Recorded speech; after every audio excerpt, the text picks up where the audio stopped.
Alright. I am live. Got my going live message, and then we'll get into Paranormasight. We got the prologue done. Now we can get into the real story.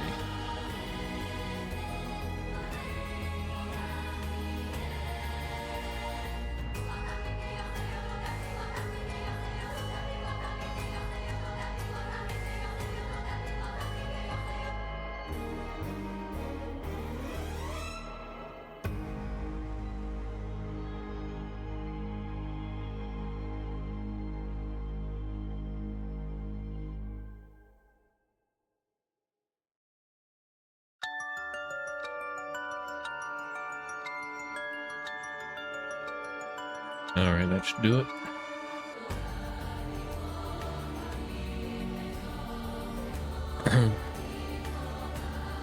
Alright, so yesterday we did the prologue, or Shogo Okie here.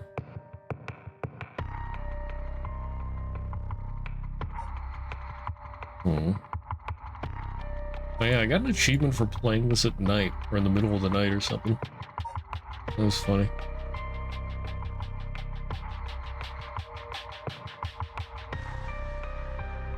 We got 3 people we can follow. Haruo Biguma, Tetsuo Tsutsumi, or Yako Sakazaki.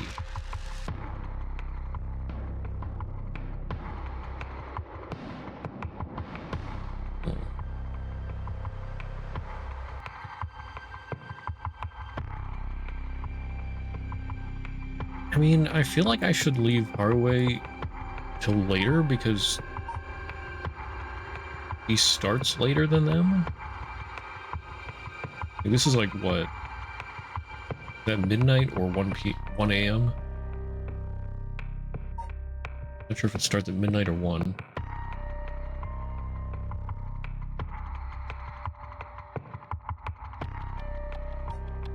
The detective is interesting.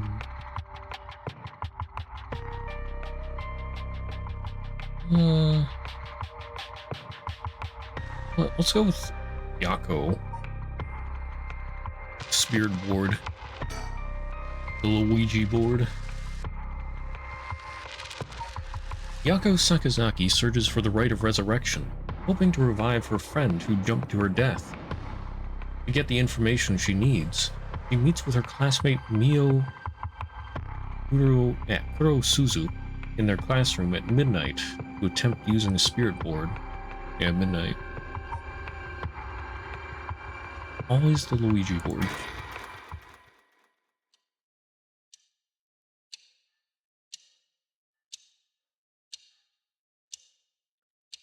Oh my god, high school.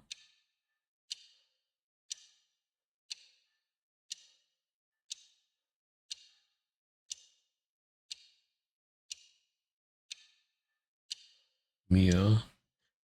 That should be everything. Okay, let's start. Ready for this, Yako? I need a second. Sorry. Give me a second. It's okay. It's normal to be nervous your first time. There's nothing to be scared of, I promise. Totally nothing to be scared of. Thanks. I'm ready. Oh, Sakazaki. Oh, updated. Yeah, we never found out what her curse echo was. And it's interesting. She didn't try to kill Shogo. She just tried to get away. Unless that would somehow trigger her curse. I don't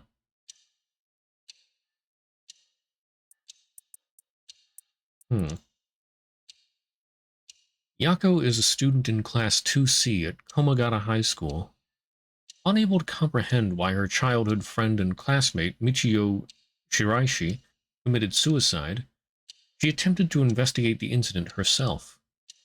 However, she was unable to make any progress and, feeling desperate, invited transfer student Mio Kurusuzu to join her in performing a spirit board ritual. Born and raised in Honjo, Sumida City, Yako's family has owned and operated the beloved candy shop Sonoya since its establishment in the early Showa era. Despite her modest appearance, Yako is a cheerful and vivacious young woman with a sense of duty and compassion so strong that she is easily moved to tears. She is also a bit quick-tempered and quarrelsome, always prepared to stand up against those who harm her friends or family. It is possible, however, that this readiness to fight is more driven by an innate love of chaos. Yako's winning streak against arrogant boys and scraps since she was a child remains unbroken, and is the source of considerable stress for her mother. I mean, maybe she did resist the curse? Alright, let's start.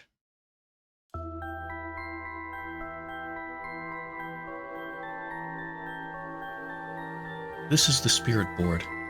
This is how we'll be communicating.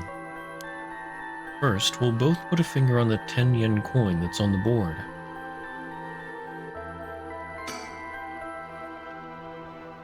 Like this? Just like that. Relax your finger as much as you can. Now for the chant. Repeat what I say, okay? O Spectre of the Spirit Board, please visit us. Your turn.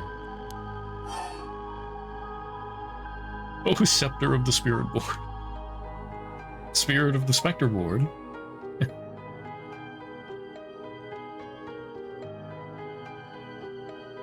You know what? I want to for science this. Scepter of the Spirit Board. Oh, okay, you're forced to do it right. Wait, no. Spectre of the Spirit Board. Spectre of the Spirit Horde.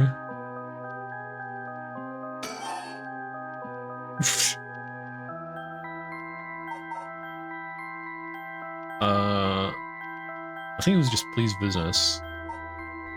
Please come this way.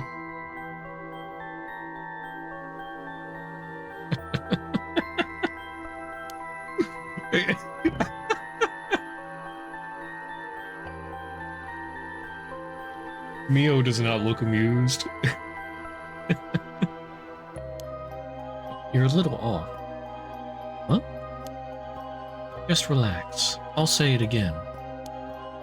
Oh, Spectre of the Spirit Board, please visit us. Your turn. What if I keep getting it wrong? Spirit of the Spectre Board. Spectre of the Spirit Board. Please come to me.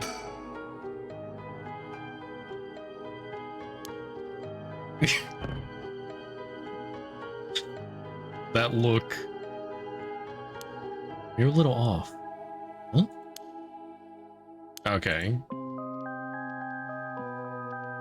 Well, I don't know. It did like a little glitchy thing.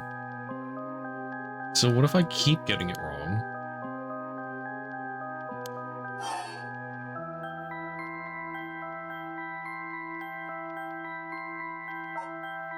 I'll say it right the first time. And then say it wrong the second. Please come on over. Yeah, please come on over.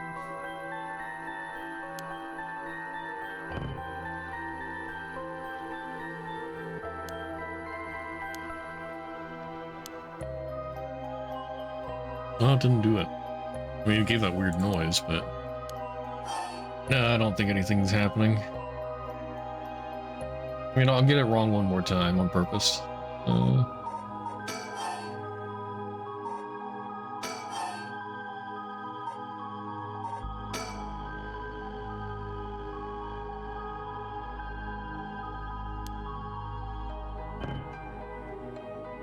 No, okay. Yep. I have to get it right. Spectre of the Spirit Board. Spectre of the Spirit Board. Please visit us.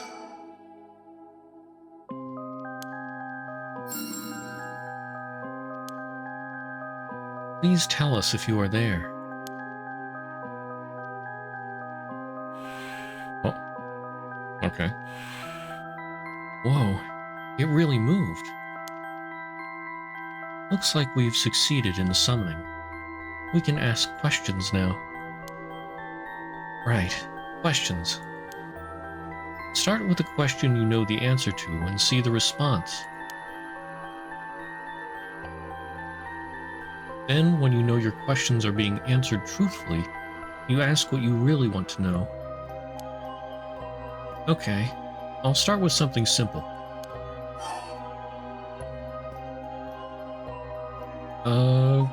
What is my name? I think it should know the answer to this. Oh, Spectre of the Spirit Board, what is my name?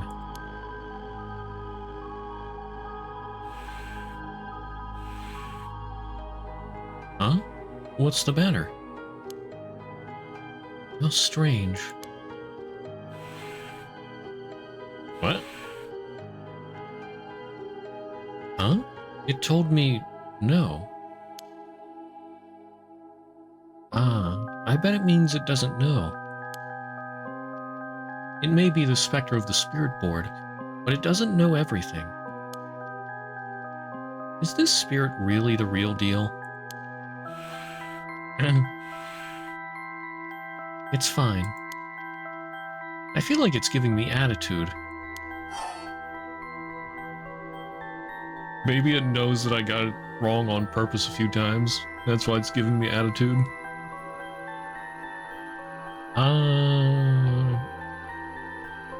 Okay, what is this place? Oh, Spectre of the Spirit Board, where are we?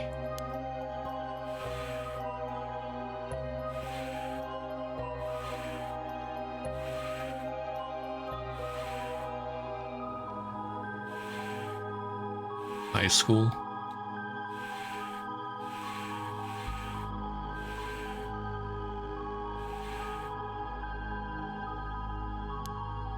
High school, that's right. The answers don't seem to be very precise.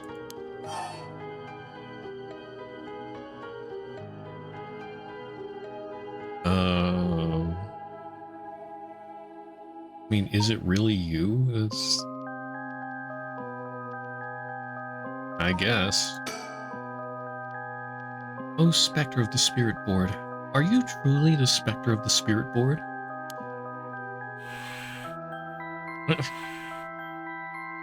I mean, it makes sense. Huh? It said no? Is it lying? Not quite. The Spectre of the Spirit Board is just a temporary name we call them when using the board. We're actually calling a spirit with a strong tie to this place, or one of the people participating. In other words, a spirit that just happened to be nearby just felt like answering. They don't really think of themselves as the Spectre of the Spirit Board. Oh, really? Huh. Feels like some of the mystique has disappeared. Do you mind if I still call you the Spectre of the Spirit Board? Oh? Yes? Okay. Thanks. Oh, I guess it means affirmative. That it doesn't mind. If I remember correctly, Japanese can be weird like that. Or is it English that's weird? I don't know. Always good to say, always good to remember to say please and thank you. Huh? Spirit board. The Luigi board. All one needs is a coin and a piece of paper with letters and numbers written on it. Okay. Though it's considered a form of divination, the ritualistic nature of its usage can cause self-hypnosis or auto-suggestion, leading to hallucinations or symptoms similar to spirit possession. Many schools banned these spirit boards after there were several cases of students sneaking into schools at night, in addition to stories of people having seizures when using the boards.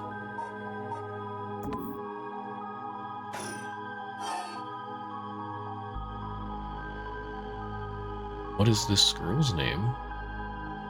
I mean, it doesn't know what my name is, although it's not checked off, so what if I say it again? I'll ask it again. What is my name? Still doesn't know. It didn't even hesitate this time. Okay. What is this girl's name? Fine. What is the name of the girl across from me?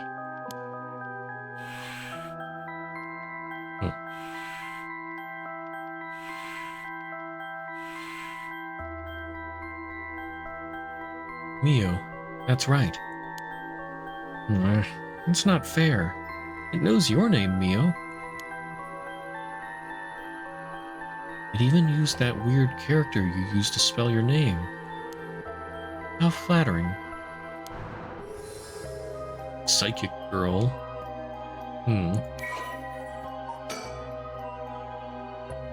Mio Kurusuzu.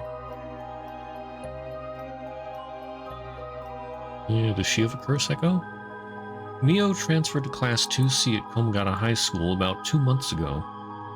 Although she's an extremely mild-mannered young woman, she exudes a somewhat off-putting dark aura, which makes it difficult for her to form friendships. Mio has, however, found a friend in her classmate Yako Sakazaki, and has begun opening up to her little by little. The truth of the matter is that Mio is the apprentice of a famous psychic. Possessing exceptional spirit sense, she takes on the troublesome task of surreptitiously handling spiritual disturbances that break out in schools across Tokyo before they become a problem. She transfers schools frequently as a result, and thus has trouble making human friends. Mio has already solved an incident at Komagata High School involving a female student possessed by a spirit. Although she takes effort to hide her spirit sense, many develop an impression that Mio has a deep knowledge of the occult and the paranormal upon first meeting her, leading her to be anxious that her secrets have been exposed. The most common comment she receives is that she seems to get along well with crows and black cats. That's right, and was it Takumi Yumioka? Yeah. So it says Curse Echo ? But I'm pretty sure he didn't have a Curse Echo. Okay, so even if they don't have a Curse Echo, we'll just say ? Maybe. I bet. Even the teachers get it wrong all the time. I guess these paranormal beings just tend to take a liking to you. I don't know how I should feel about that. Alright, it's time to try asking serious questions. Yeah. Who does Mio have a crush on? Well, it's there, I gotta ask it. Oh, Spectre of the Spirit Board. What is the name of the boy Mio has a crush on? Hey, I'm going to ask that kind of question? Doesn't everyone ask this kind of stuff with spirit boards? Besides, I'm curious. No. Let's not do this.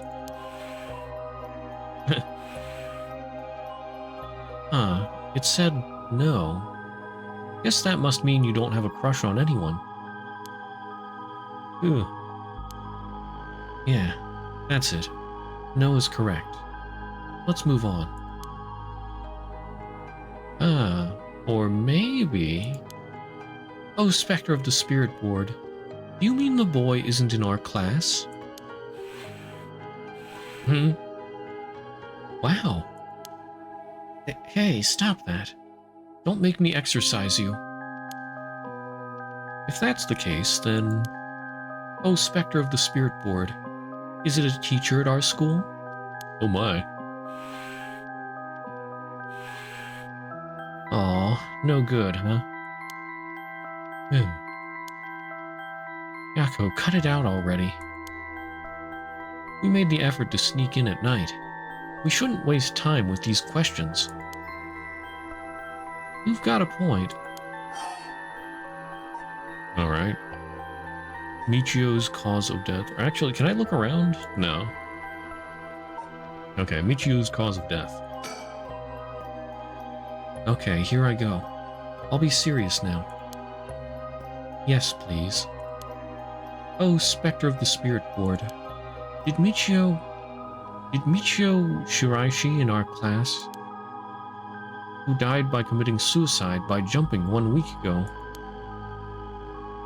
really commit suicide? Oh. So it really wasn't. I'm not surprised. I never believed in it from the start. Now's the important part. Yeah. Oh. Michio Shiraishi. No Kuriseko. Well, it says none. Flat out none. Yeah. Maybe just wants to keep me guessing for some of these. Okay. Michio was a second-year student at Komagata High School. She was found deceased 1 week ago in a back alley off South I don't remember how to say this. Wadagasui Street. Her entire body broken and severely contorted. Huh. Police determined that Michio committed suicide by jumping from a nearby apartment building. As there was no suicide note, the police based their conclusion on interviews with Michio's peers. Michio was an honor student with a good head on her shoulders and consistently excellent grades, making her a favorite among the teachers. Although she appeared somewhat reserved, she had a positive outlook on life and a courageous spirit. Michio and Yako formed a long-lasting friendship during childhood, with Yako's unbending, uncompromising attitude deeply influencing Michio. However, beneath her strong exterior, Michio had been pushing herself too hard and keeping her emotions bottled up to the point that they risked overflowing. Following her father's death 3 years ago and moving to a new house, Michio began avoiding Yako. Although the two remained in the same area of town and attended the same high school, they gradually grew further apart. Yako herself worried for her childhood friend, but incapable of wading into complexities of Michio's home life, kept her distance. The days passed, and though Michio longed to confess everything to Yako, the moment to do so never came. Michio carried an old talisman, a memento of her father, with her at all times. An old talisman.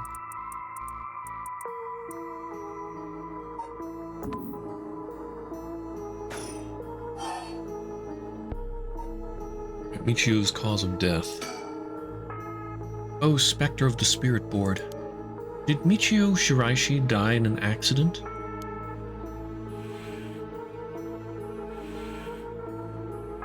It said yes. So it was an accident and not a suicide. Michio. And did she slip and fall from that apartment building?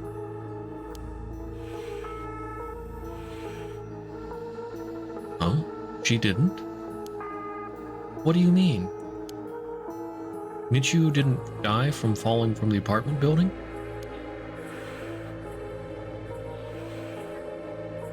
No way. If that were true, then why was she lying on the ground like that in the back alley of the apartment building? It was an accident, but not a fall? Oh, Spectre of the Spirit Board, what happened to Michio on that day? That's a bit... I was gonna say, that's a bit much for it to basically type out. Seems like it doesn't know the detail. Seems like it doesn't know the details.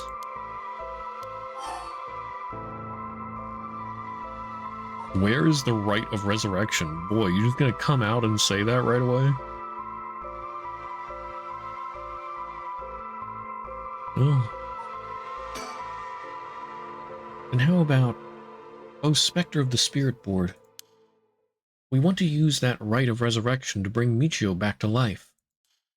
Do you know where the rite of resurrection is? I wonder. Wait, so Mio is going along with this. I was wondering if she wouldn't know that Yako wanted to say that. But if Mio solves these paranormal cases, it seems a little odd that she'd want to find the rite of resurrection. Unless she wants to, like, find it and seal it. I guess that could be it.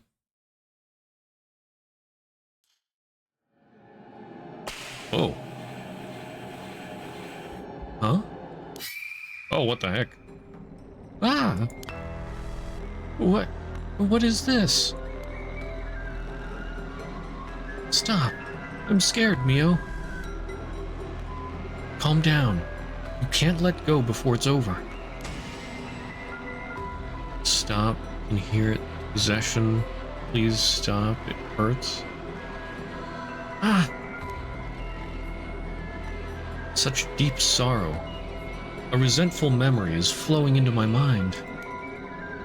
Fool's procession. Those who hear it shall fall into the depths of hell. Kill them. Kill them. Those who hear this sound. Kill them all. Use it to kill those who hear the sound produced by the curse echo for more than 30 seconds. The effect will be negated if you're seen in that time. Ah. So you can't be seen. That's why she couldn't kill Shogo.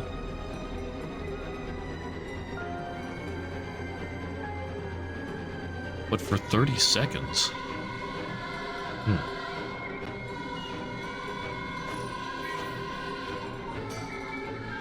The Fool's Procession. So I read the first part. Alright, the source of the sound was never located. First power.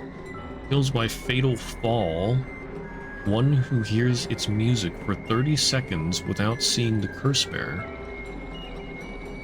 By fatal fall. Resentful memory. Omio stood atop the tall festival tower. It was her time to shine, and she was ecstatic.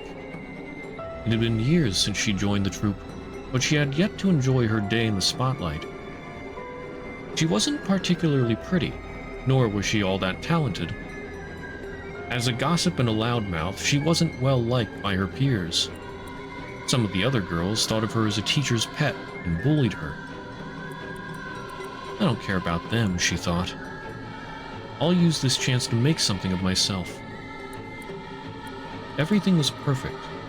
She wore a beautiful kimono and an okame mask over her face. The stage was set. The accompaniment began. She danced with everything she had.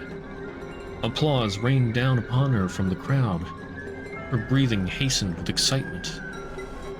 I've got to catch my breath. That's strange. I can't take my mask off. The smell of glue assaulted her nostrils. So that's how it is. I knew it was too good to be true. Her screams were drowned out by the music as she squirmed and struggled. Omio is giving it her all today. We have to keep up. The crowd livened even more. No, please, someone help me. She fell from the tower, writhing in pain, as she begged those around her for help. The music stopped in time with Onyo's heart. Dang. That's dark. Well, I mean, it is curse. Oh my. A murderous impulse seeps into my soul like thick black tar.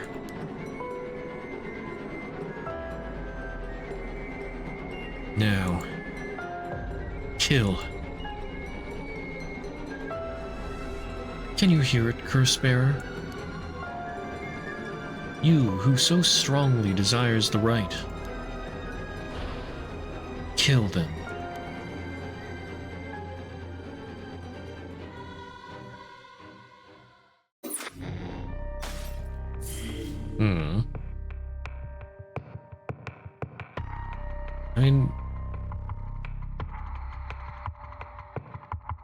I don't know, are these all self-contained? Like, are they their own stories? Or do they intertwine?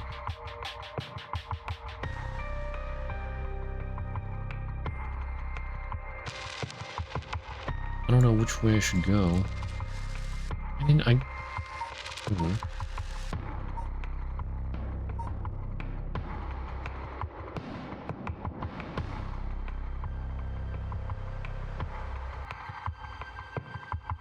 guess I'll go along with time. I sort of think they're going to intertwine. So I guess I'll start with Tetsuo Tsutsumi's now. Crime Scene Investigation. Tetsuo Tsutsumi, Chief Inspector of the Metropolitan Police Department, 1st Investigative Division, is investigating the mysterious death of a fellow officer. Hey there, David. How's it going?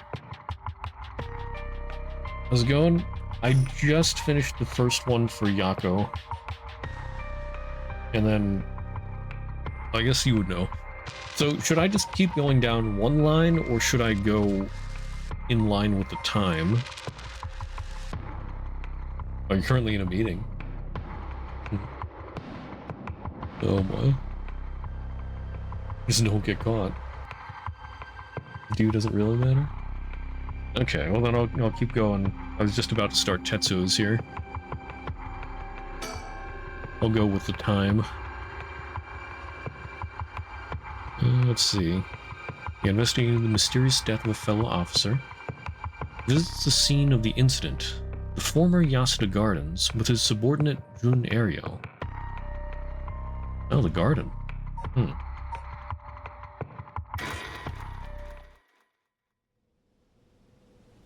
11 p.m., so they don't all start at midnight.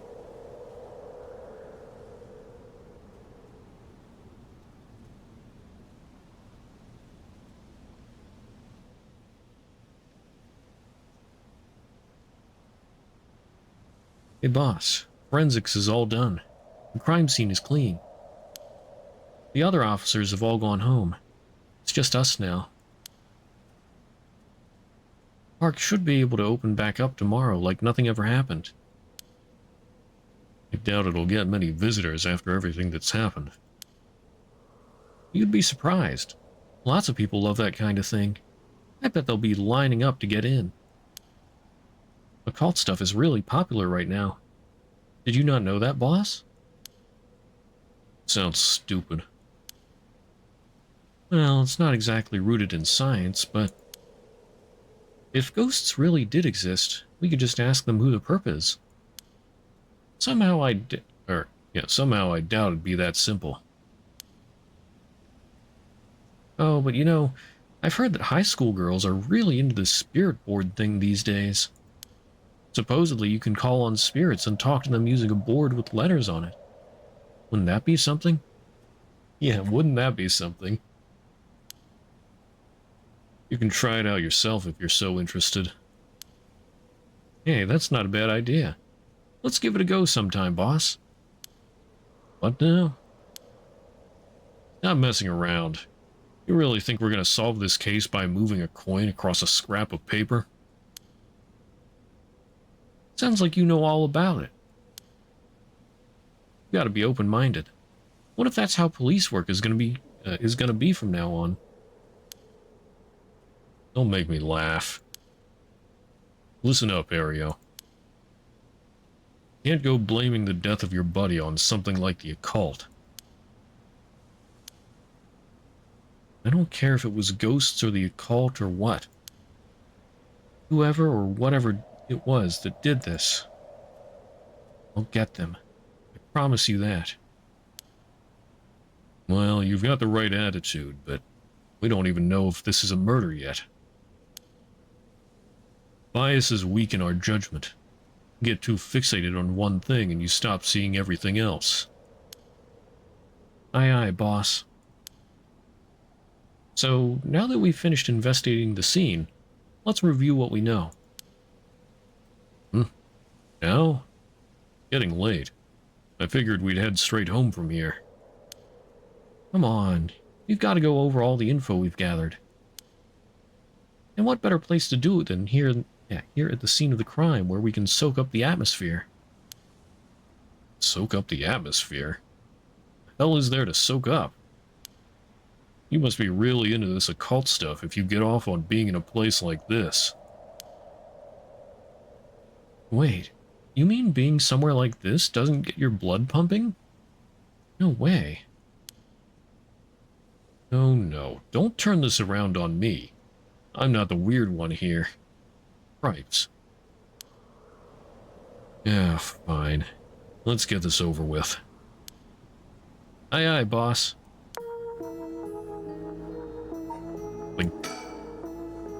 I've got a bad feeling about this case, and my gut is rarely wrong. I knew this would be a treacherous case from the moment we were dragged into it. The scene? This is where the victim was found. Well, it's clean now. It almost feels like nothing happened here at all. But once an incident like this has come to pass, there's no going back. Not that knowing that is any consolation. Surroundings?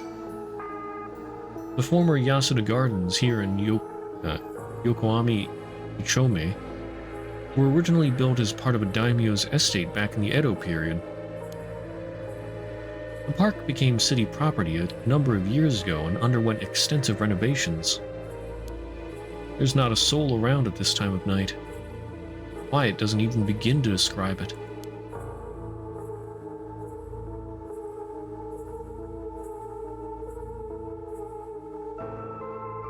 Oh, pond.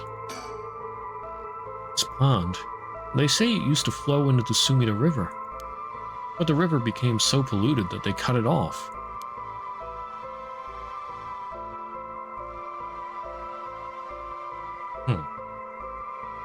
The pond polluted the river. Or, well, no, I guess it doesn't mean that necessarily.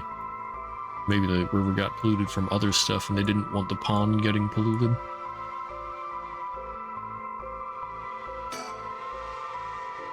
Jun Ario, detective in the Tokyo Metropolitan Police Department, 1st Investigative Division.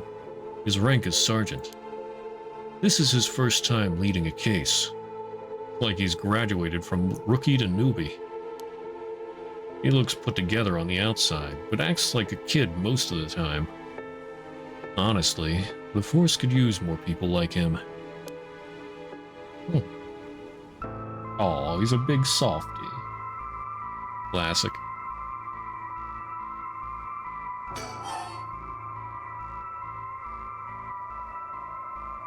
About Tsutsumi. Either way, I'm so glad you're back in the 1st Division, boss. I've always admired your work. You were like a god to me. You were the whole reason I became a detective in the first place. Oh yeah, about that. People have been saying that ever since you first entered the academy, but... Yes, that's because it's true. I couldn't believe got transferred out of the 1st just as I was assigned to it. So getting to work on a case like this now, just the two of us, is a dream come true. Happy as I am to hear that, well, how should I put it? What is it? That's true. I'm not sure you've been showing me the appropriate amount of respect. Huh? But I do respect you. Don't tell me you're going senile, boss. It's exactly what I'm talking about. When you run your mouth like that. It's getting late. You must be sleepy. Don't worry, boss. I'll make sure we get out of here soon. Yeah, I get it. More about Tsutsumi? I've been wowed by your shrewd detecting abilities all day today. Oh yeah? Oh really? Funny. I've been wowed by you too. There's more?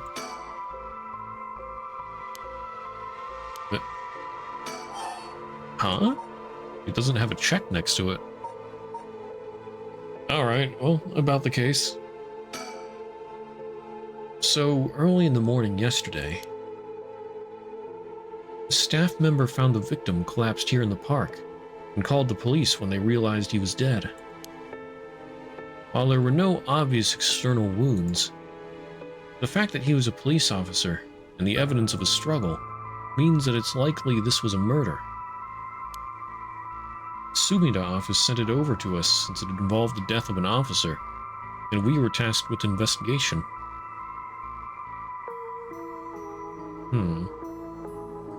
Looks like this guy... Yeah. Wait, did they say? Yeah, no obvious external wounds. He's clutching his chest, like he had a heart attack. Maybe. Oh no, but somebody's got the death note. What we need to do is figure out what happened and whether there was foul play involved. I think that about sums things up.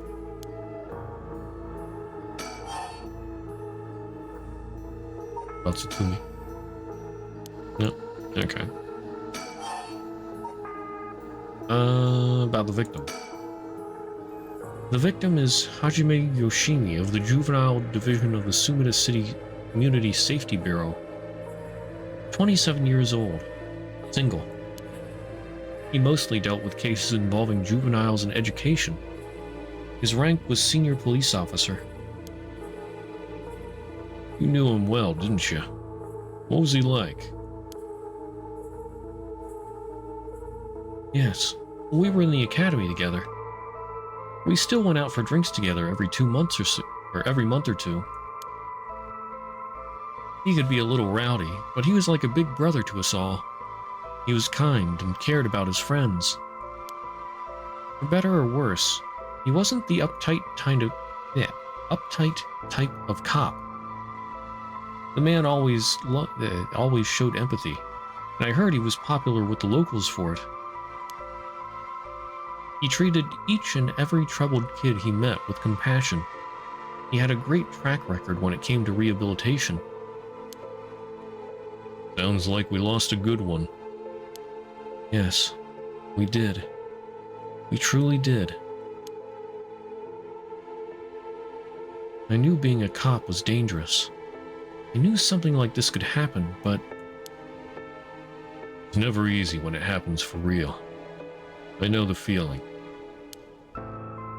He didn't seem to care much about climbing the ranks, but he was at the top of our class. Only problem was that he took on so much, he had the most unfinished paperwork too.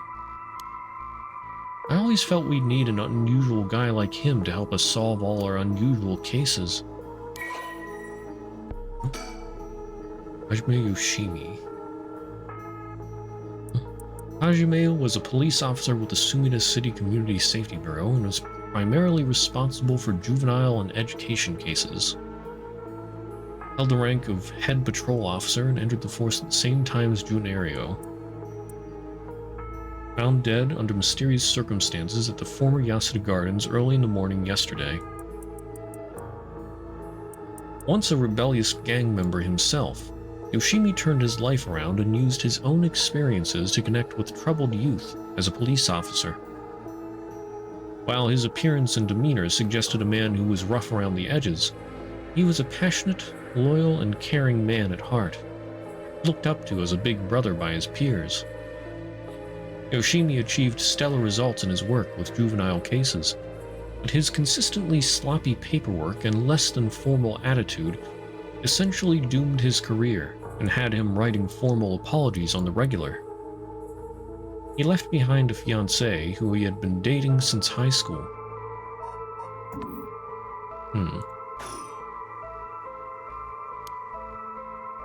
Don't worry, you're pretty unusual yourself.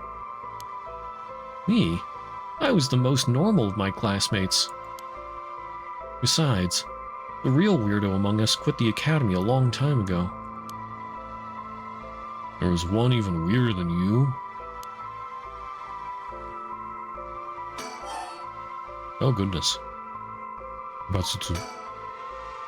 Okay.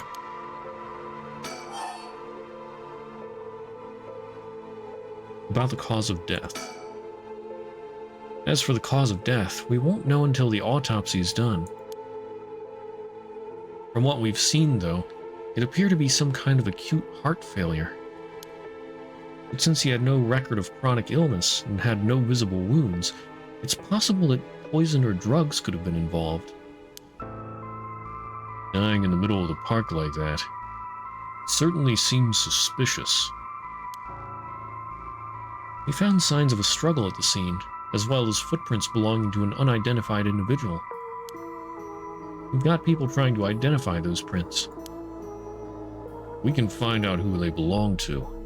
We might be able to figure this whole thing out. Yes, wouldn't that be wouldn't that be nice if that were the end of it? The only things Hajime had on him were his badge and his wallet, his pockets. We can rule out a mugging. Though there probably aren't many people who think to try mugging a cop as big as him. I've also heard that Hajime got into a fair few fights in his younger days. He started judo once he became an officer and rose up the ranks quickly. Sounds like the perp would have been pretty strong to take on Hajime.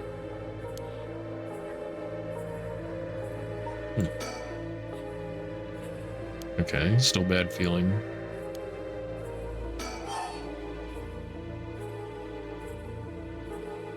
More about the cause of death? Time of death was around 11 p.m. 2 days ago. Outside of the park's operating hours, of course. Wait, wasn't he found today? Oh, well, I guess... yeah. If he died, like, when everybody else was gone, and then he was discovered today, and then... wait, no. It's only 11 p.m. now. Yeah, so it's not the next day. Why did it take so long for him to be discovered?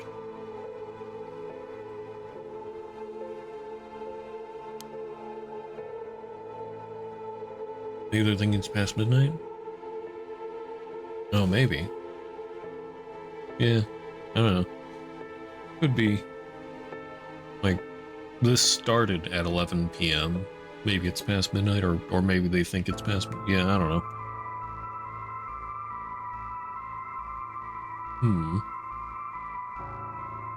His body was found early in the morning yesterday.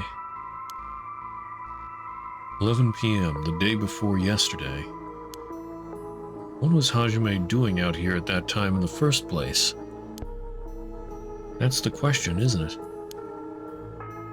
The entrance to the park is closed after hours, but it's a small gate that'd be fairly easy for him to get through if he really wanted to. That would of course be breaking and entering, but what do you think, boss?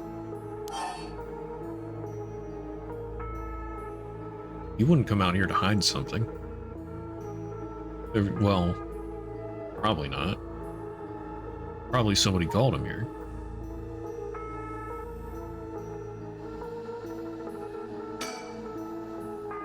It's hard to imagine a cop like Hajime would trespass for no reason.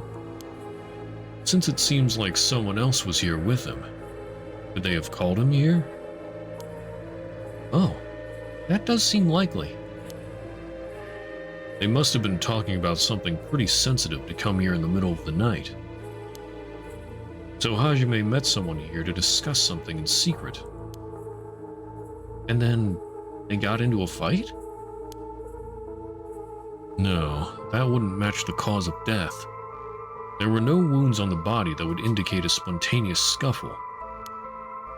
Herb must have planned something. Then you think it was meditated? That would mean they called Hajime to the park with the intent to kill him. What was with that sound? What did that mean? Did that mean that I found some kind of important piece of information?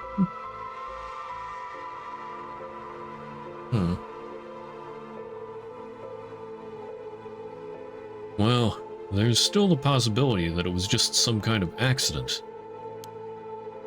Maybe the perp tried to threaten Hajime, and things went south from there. We should be able to get a clearer picture once we know exactly what killed him. Right.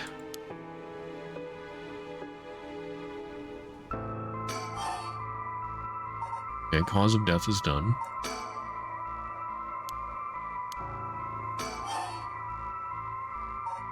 About the victim? Hajime was quite the bad boy in school, apparently.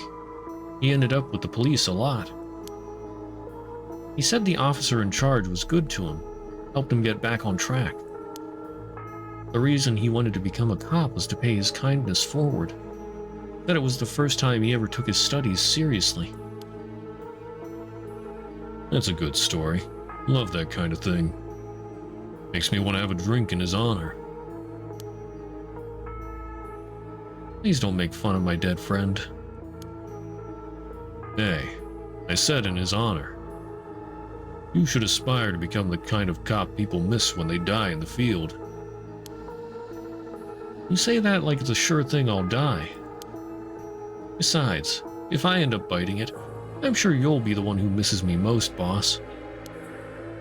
Come on, don't be like that. You'll hurt morale. Well, I guess how much I'll miss you depends on how this investigation goes. I can already see it. Ario, no! Why'd you have to go and get yourself killed?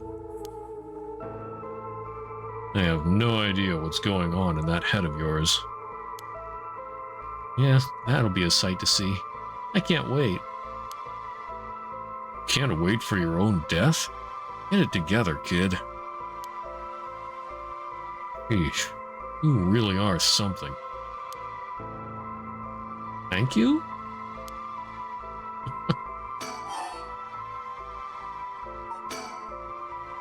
What about the victim's family? The Yoshimi family is from Kitasenju in Adachi City. But Hajime's parents died a long time ago. He lived there all alone. No siblings or anything. I went to his house a few times for drinks. I was surprised. It's this huge old-looking place. Like, you know, the kind of place that seems super haunted. And he lived there alone? It looked like the home of an old noble family. It was hard to imagine him being such a delinquent living in a house like that. There's that bias I was talking about. If he's from an old family, I'm sure things were complicated. That's a bias too. He never talked about any of that, even when we were drunk. So I don't know much about it. Oh, one more thing. Yeah? Hajime was engaged. He'd been seeing his fiancée ever since they were in school. Over 10 years. They just started talking about getting married. What was her name again? He showed me a picture once. She was a beautiful woman. That's so. How terrible for her. She may know if there'd been anything going on with him lately. We should speak to her. Yeah. His fiancée might have been his only confidant. I'm sure someone at the Sumida Police Department has already contacted her. I'll look into it tomorrow.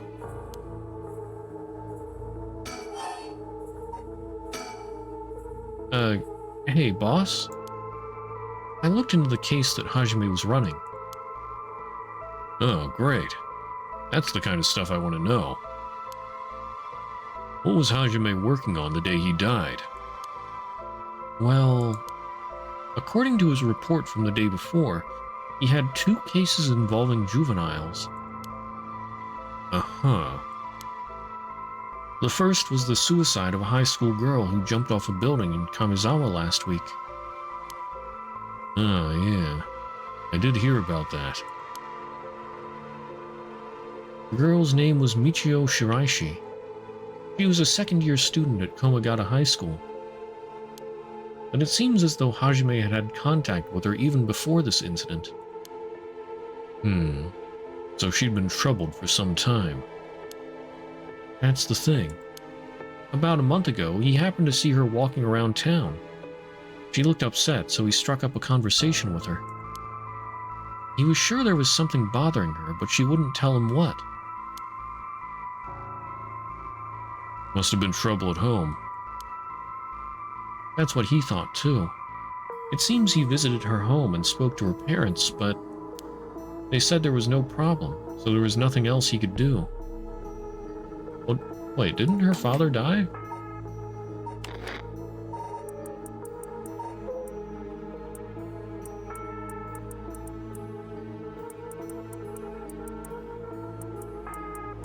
Yeah, following her father's death 3 years ago, moving to a new house. It could just be her mom. Or maybe her mom has a boyfriend. Oh.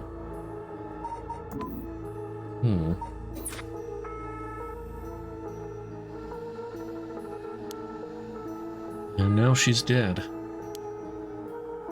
And it's possible he could have prevented her suicide then. He must have been devastated. And that's why he was looking into this Michio Shiraishi again. He must have thought that something terrible had happened that drove her to end her life. But ultimately, he never reported the findings of his investigation. I see.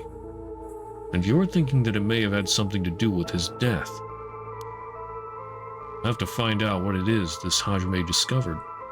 Or that Hajime discovered, yeah. Right. Well, let's check with the Sumida Police Department about that tomorrow, too.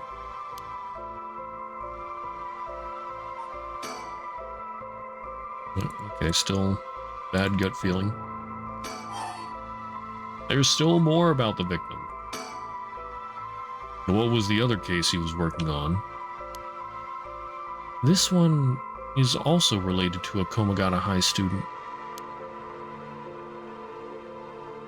A troublemaker named Hitomi Okuda. He seems to be the leader of a group of kids who get up to no good. Juvenile delinquency. Fun. He was pretty bad for a while. Multiple charges of destruction of property, assault and battery, you name it. Hajime had been working with her for about 6 months, and she was finally starting to open up. Then he met with the girl the day he died. Well, every school's got its problems. I'm sure he'd be worried about how she'd get on without him. Right. Just when she'd finally found an adult she could trust. She might act out without someone to help her get through this. We'll have to make sure the Sumida Community Safety Bureau does their job. But... We can't rule out the possibility that meeting with this delinquent girl had something to do with his death. Then we'll have to interview her, too. Ah, yes, you're right. She may have been the last person to see him alive, after all. I'll ask Sumida to introduce us tomorrow. Though, who knows if they'll actually let us talk with her. That's what we hired you for. Play a little boyish charm on them if they need convincing. Yeah. I'm sure they'd prefer me over a scary-looking old man like you, boss. Watch it. I'm still your superior. You ought to act like you respect me, at least. Yeah, you ought to act like it. Oh, I thought I was. Were? Shit. Is that just how your generation speaks? You really are a new breed. It's probably just me, actually. Well, don't think you can get away with that with other people. So anyways, boss. Are you even listening? We've got quite a bit to look into tomorrow. First, the 2 Komagata High School cases that Hajime was handling. And we need to speak with his fiancée as well. I believe that's it for tomorrow.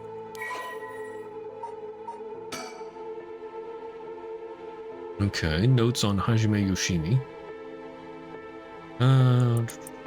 Body found at the gardens. Estimated time of death 2 days prior, approximately 11 a.m. Acute heart failure, cause unknown. Signs of a struggle found at the scene. Body discovered by the groundskeeper.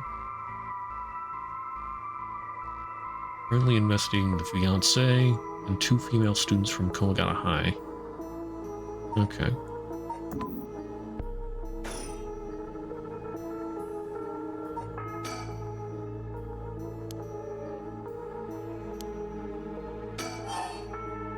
Okay, that's about the victim. Oh, here's something new. On the topic of family, what's yours like, boss? What the hell's wrong with you? Prying into my personal life all of a sudden. It's just, I've never heard you talk about them or anything. Oh, are you single? Got it. That's none of your business. Well, ever since I joined the force, I've been thinking. The department really pressures young officers to get married. I wonder why that is. You don't say anything like that, though. How should I know? I caved to the pressure myself and got married 20-some years ago. Huh? So then... God, you're relentless. She took our daughter and left 4 years ago. Thanks for reminding me. Ooh. Oh, I'm sorry. I can't believe she'd give up a guy like you. Yeah, I was never home much. Too focused on work. I'd come home late only to get called right back out again. Plus, being a cop is dangerous work. I don't blame her for getting fed up with it all. How sad. Especially when you're out here putting your life on the line. Oh, is that why you transferred out of the first? It was already too late by then. You better be careful, Ario. You say that, but there's not much I can do, is there? That's the nature of our job. There aren't many who can really understand it. Not unless they're involved with police work themselves or related to someone who is. But wait, you have a daughter, boss? You really think I want to talk about her after all that? Have some sense. Come on, I promise I don't mean this the way it sounds, but how old is she? What do you mean? How would that sound? Jeez, you don't know when to quit, do you? At least try not to look so intrigued. She's, well, She's a bit rough around the edges. I think most men are intimidated by her. Like he wants to date her. But yeah, but...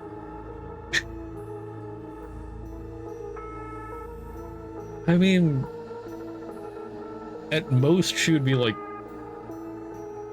Well, I guess she could be like 19 or something. They had a child soon after they were married.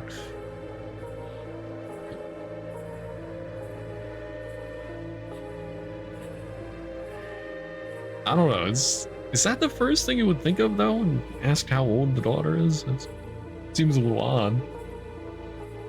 Arrow's, what, 23? I forget, actually. Let's see, Ario, June Ario. Well, it doesn't say here. What's with his hair?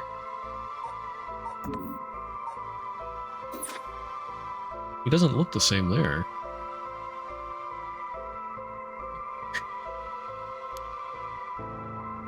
Last I heard, she's living by herself and going to college. Wow, a college student. Men love an educated lady. Stop that. What kind of cop are you, making baseless assumptions like that? She's living on her own, though, huh? You must worry about her. Worry? I don't even know where she lives. Oh, so she hasn't told you. Probably because she knows you'd follow her around everywhere. You know, I could sort of see that. He is a big softie, after all. I would not. I don't think. Come on now, we both know that's not true. Listen here. You may look like a mean old man, but you sure have a soft side.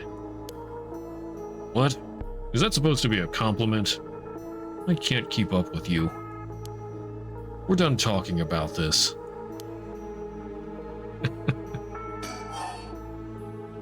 Oh, there's still more? Oh, that reminds me. If you got married 20 years ago, it must have been right around the time, or around the Nejima murder. You know your history. Yeah, that happened a year or two after our wedding. You were the one who arrested the killer, weren't you? We studied that case at the academy. I was only in elementary school at the time, but I still remember people talking about some dangerous criminal getting arrested. All that was just cracking the case, finding the guy. It was all just happenstance. I'd really rather not think about it. It was a disturbing case. Did it not make your skin crawl when you learned about it at the academy? It did. We were all terrified. Sounds about right. No one could believe that such a mild-mannered man could have committed such a terrible murder.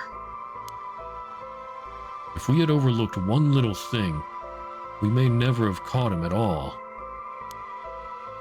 I think I remember hearing there was only one charge brought against him in the end. That's right. We didn't have the evidence. I knew there was no way such a meticulously planned crime could have been there first, but...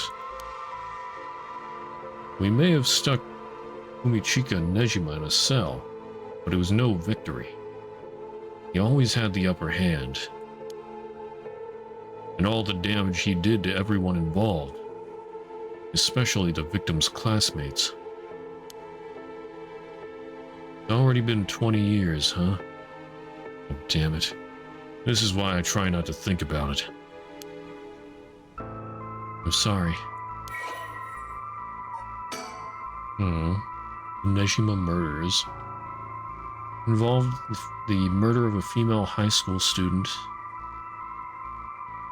Part of a human left hand was discovered floating in the Sumida River. Testing revealed it belonged to a female high school student. Police launched a murder investigation. Large-scale search of the river was organized, but the highly polluted state of the water made it impossible. The divers quickly fell ill. They succeeded in recovering only the victim's head and what appeared to be part of her leg before the search was called off. At the time of the incident, the Sumida River was as polluted as it had ever been. Neither fish nor shellfish could survive in it, eventually causing the annual fireworks festival to be called off indefinitely. Over the course of the search, the police discovered a number of unidentified human bones. It caused a stir among the public, as several other young women had gone missing in recent years in the Tokyo area. It was feared that they may have fallen victim to the same fate. Forensic technologies at the time were not advanced enough to determine the identities of the deceased, so the police were unable to open any inquiries.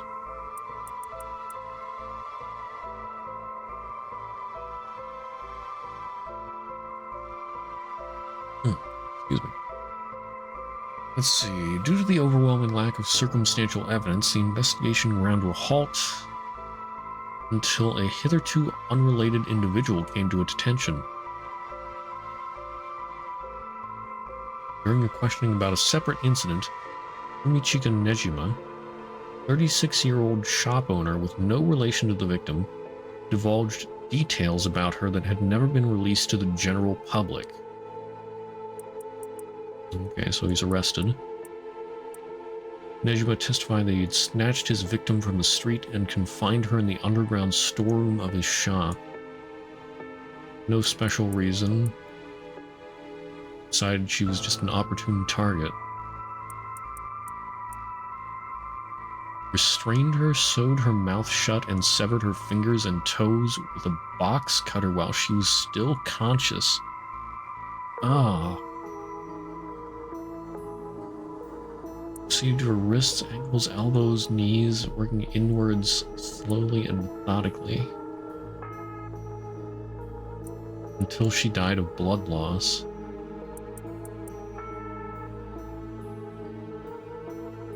Dismembered the rest of her body and disposed of it behind his home in the Sumida River, then returned to his everyday routine.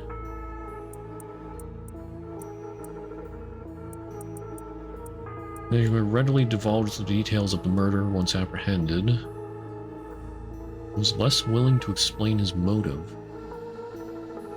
I wonder if that's supposed to be connected to the Seven Mysteries, like the one-sided river thing. Don't know what came over me. No, it was wrong. Yeah, he would break down in tears when asked about it.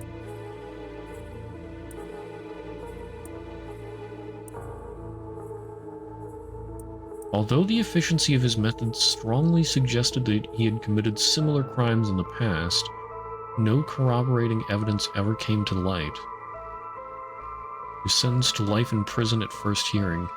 The sentence was imposed with no appeal from the defendant.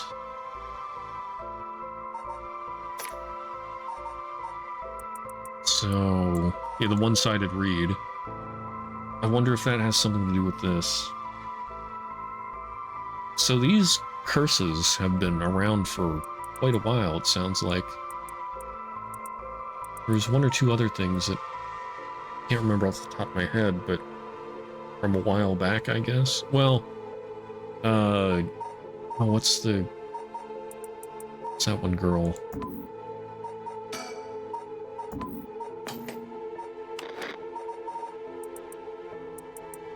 Michio Shiraishi. Found deceased 1 week ago in the back alley. Entire body broken and contorted. Coming from a nearby apartment building. It sounds like she was afflicted with that curse.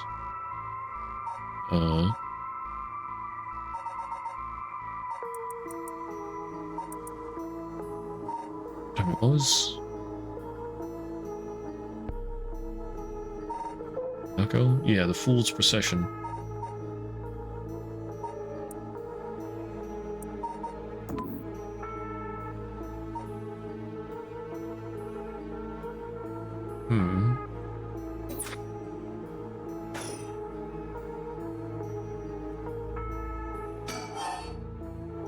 Okay, that's all about Tsutsumi. About the case. But, boss? Yeah. Is this case really important enough to assign to someone from the investigation division? I mean, a friend of mine died, so it's important to me, but it's all up to the higher-ups.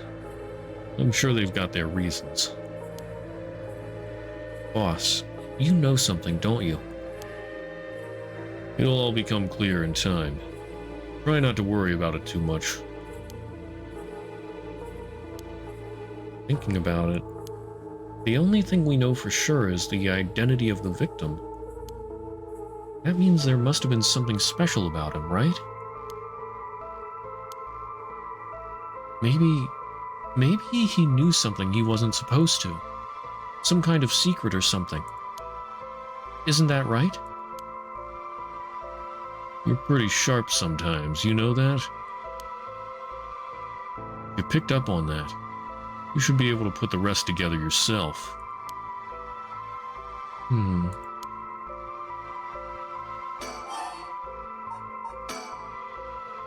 Well, it is our duty to get to the bottom of a suspicious death, especially one involving an officer. Okay. And about the occult.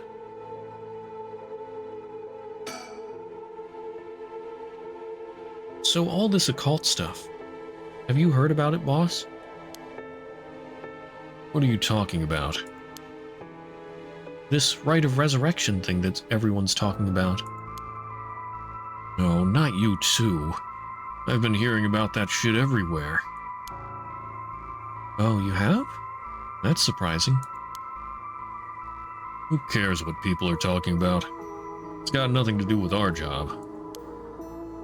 But don't you think the occult stuff with this case feels, I don't know, realer somehow? The whole thing started right here in Honjo in Sumida City, so I thought that maybe... Cut it out. Nothing good can come of getting involved with that rite or whatever of that record of fates. Hey, nobody said anything about record of fates. Sounds like you know all about it. Boss, are you secretly into the occult? Stop that. Seriously. This isn't a joke. I get why you'd be intrigued by something called the Rite of Resurrection after a buddy of yours died, but bringing the dead back to life, that's the stuff of fantasy. It's not real. So don't go hoping for miracles. Got it? Well, boss, I think that about does it. Right. Let's call it for tonight. I'll see you tomorrow. Oh, goodness. God, what is that? What is that? I haven't seen that one before. Oh, well, if they're here about midnight, would that be the Evergreen? Huh? Boss? What's wrong? Don't tell me you're going senile. Damn it. It was that case all along. Be fooled. The true lie is... It is no...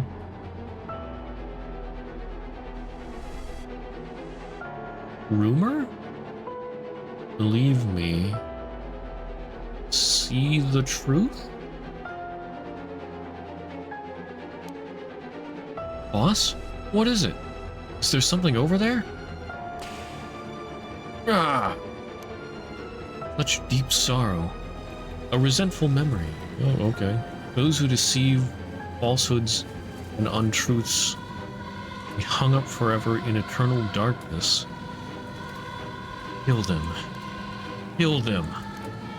Those who spread lies. Kill them all. Oh. Yeah, the Evergreen Beach. And use it to kill those who intentionally try to mislead you.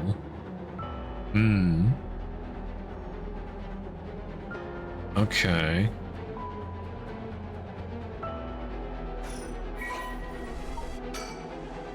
Evergreen Beach. So what's the real story?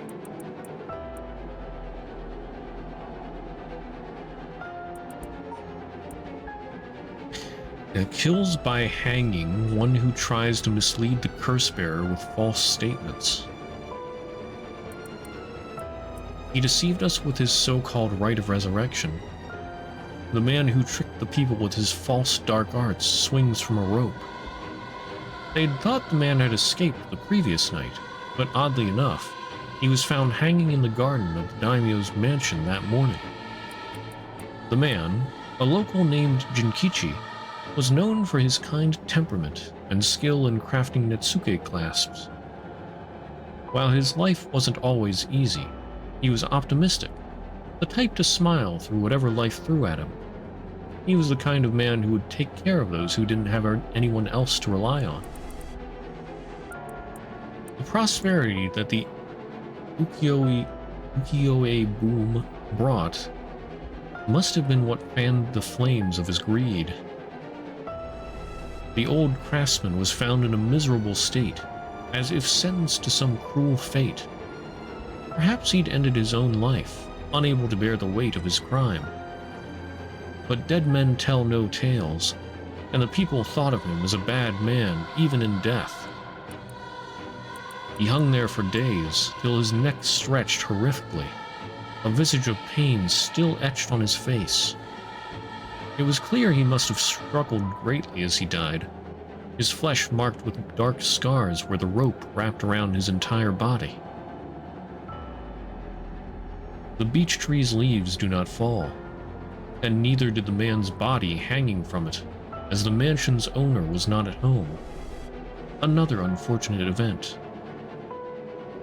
The people held their tongues, fearing divine punishment, but the rumors persisted nonetheless.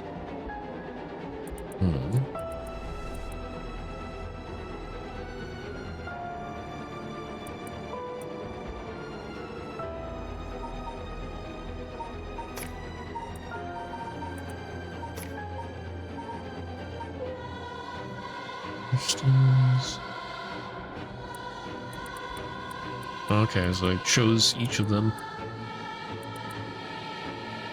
Netsuke carvings. So, did that guy, like, carve these curse stones?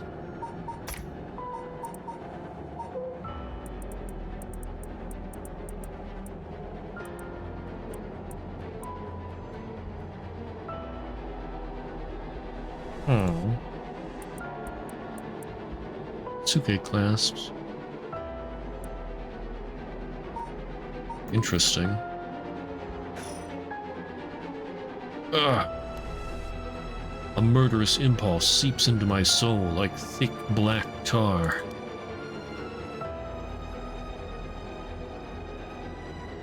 Now, kill.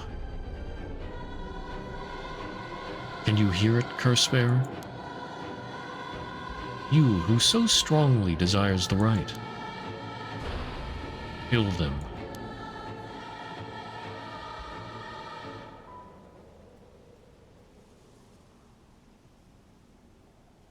Boss! Boss!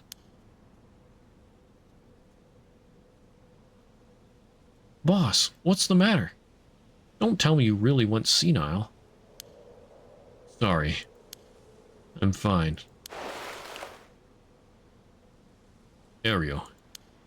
Yes? I have some bad news. Oh no. Your senility is kicking in, isn't it?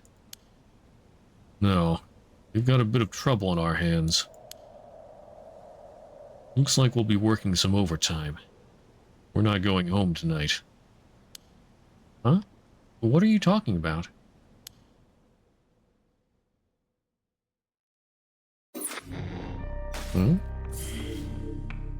I wonder... We do see them in Shogo's story, like... They're talking about curse bearers and whatnot. In some park or something? So I'm guessing that he resists the curse, maybe?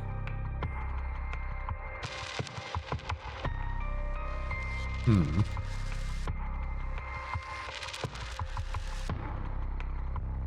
Okay. Well, I'll go from the top then. Start Haruo Shigima's thing. Not dreams. When the son of Haruo Shigima was kidnapped, a botched investigation by the police resulted in the child's murder. 1 year later, Haruo has hired a private investigator to help resolve the unsettled case. Late at night, while speaking to the detective at her home, something strange suddenly happens. Well, and I wonder... Yeah, so are these two working together? This guy made sure that Shogo had a light so that Haruo was able to know that she could kill him at any time. Although, I'm still not sure if she still had to count down or not.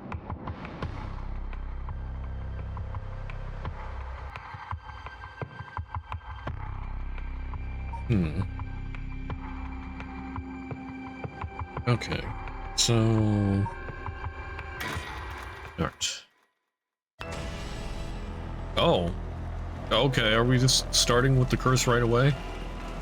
May those who mock fire's flame perish in flame? Help me? Yeah, kill them, kill them. The flame bearers. Kill them all. The flame bearers. Fire's force. Maybe. Okay, it's the power of the curse stone haunting clappers. Use it to kill those with fire or a fire-starting device on their person. Press the use curse button to set your target alight.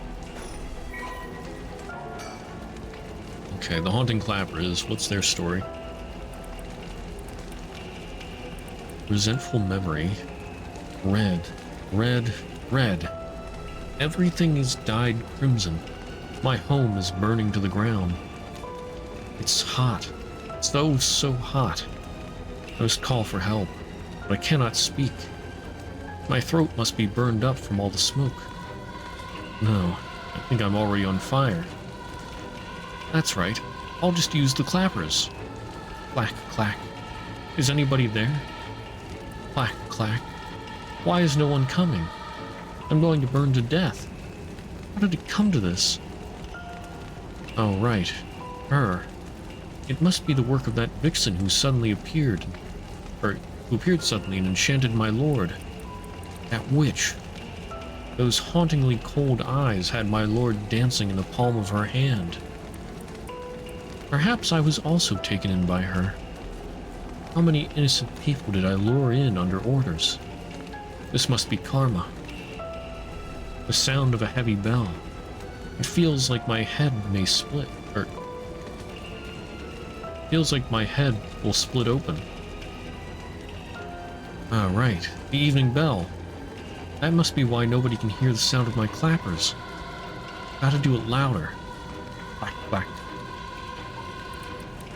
So... yeah, Night Watchman was patrolling, shouting warnings about fires. Another sound, or sound of another set of clappers answers back. The echo answers again, but no matter how hard he searches for the source, he never finds it. So, I guess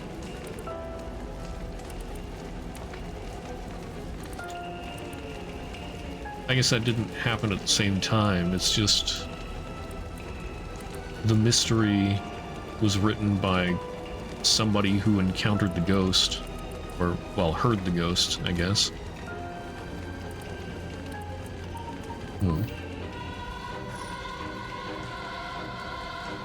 Murderous impulse seeps into my soul like thick black tar.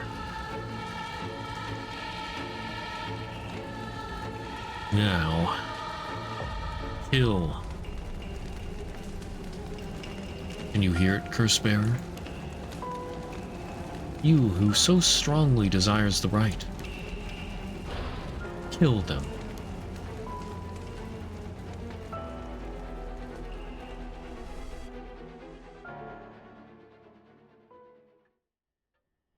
Haruo Shigema, 12 a.m. Shigema Mansion Reception Room. Richter. Back with me, ma'am?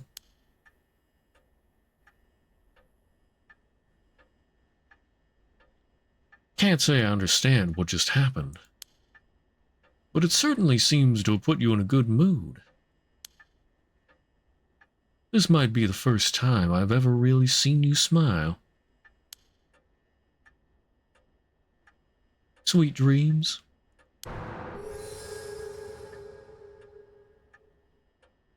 He looks so high right now. Haruo Shigema in Clappers. Housewife who resides in a manor near Shumoku Bridge. Her 11-year-old son, Shuichi, was kidnapped and murdered about a year ago. The death was the result of a mistake on the part of the detective assigned to the case. A mistake which enraged the kidnapper and had cut him off and had him cut off all contact with the police, leaving no room for negotiation.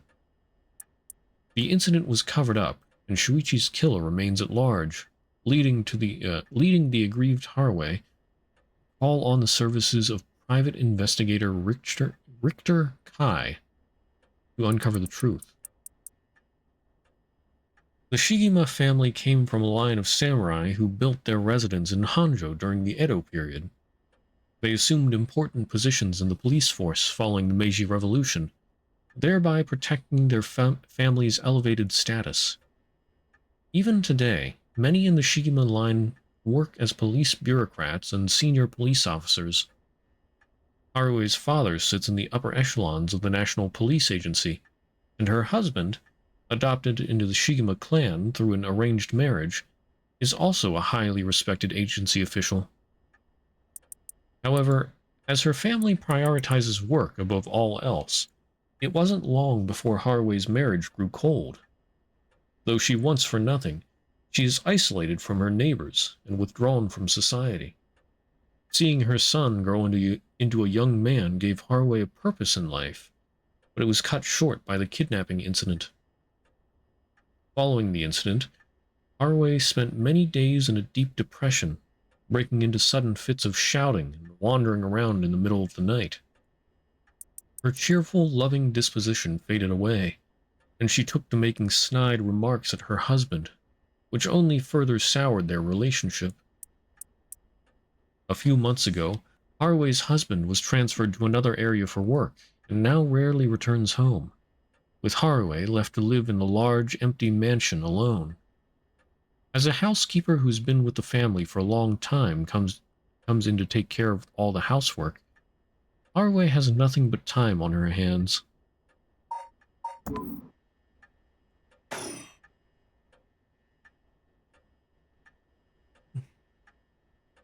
No. Not dreams. Sounds like something I might want to hear about.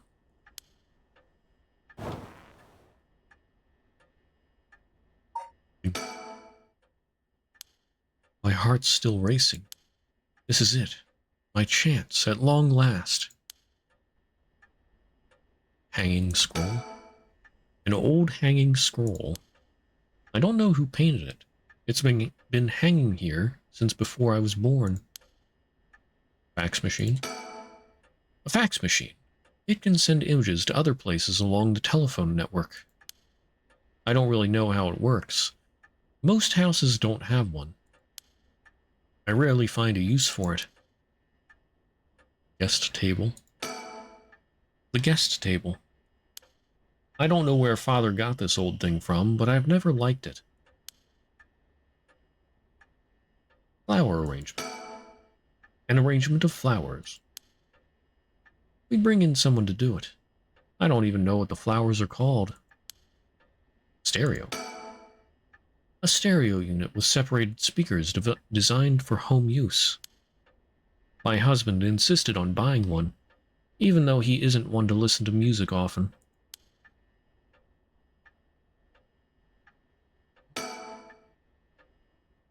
Well, I'll be damned. Is that what I think it is? Goodness, you made me jump. It's just a silly little sticker my son got from somewhere or other. He put it up just before... Well, you know what happened. I still can't bring myself to take it down. Let me take a closer look. I knew it. It's Head Honjo from way back in set number 1. This is a real collector's item. Excuse me? Don't tell me you've never heard of the Mockingbirds. The what? They're the hottest new craze. Cute little birds dressed up like rough-and-tumble delinquents. I've never heard of them, but this certainly seems to matter to you. The best part is, nobody knows who made them. They just started showing up around town, and soon enough, they'd won everybody's hearts. The story goes that they're made by some anonymous artist who covertly leaves them behind in specific locations. No one knows when or where they'll show up next. They're basically an urban legend of sorts. To think one would turn up... To think one would turn up here of all places. This is a good sign, I'm sure of it. Oh, well, that's nice. Huh? Mockingbird number 1. You pop up everywhere, nobody knows. Be in the right place at the right time in Honjo, and you might be able to find all 20 of them scattered around. Legend has it collecting them all will bring good luck. Approach the net. Bottom shelf surrounded by darkness. Jackpot. Late at night on the way home, look up at the first house. Among the morning green, before hearing the history. Bright garden, if you won the lottery. Wait until you feel like yourself again. Detectives and private eyes. Ringing telephone booth, the excited detective waiting at the entrance in a park where sparrows sing. Waiting at the intersection on a bridge pillar at night. Unique looking playground. Revisiting the park at night.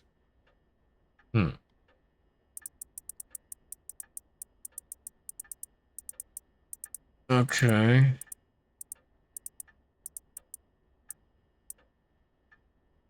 I am curious now what it'll give me if I find them all.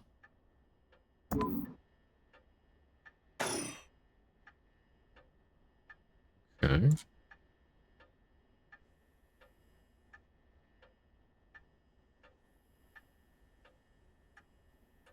Oh, chandelier. The lights. The chandelier is the only thing in here that's my choice. It's my favorite part of the room. Clock. The swinging of the pendulum echoes through the room. It feels livelier than usual with Richter here. Usually it's just me.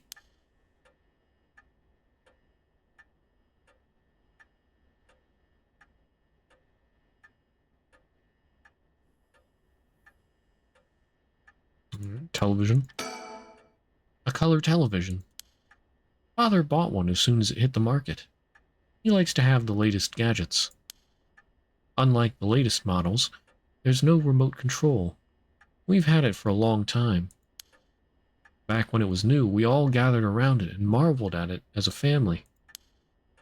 But with Father and my husband being away so often, it quickly fell into disuse.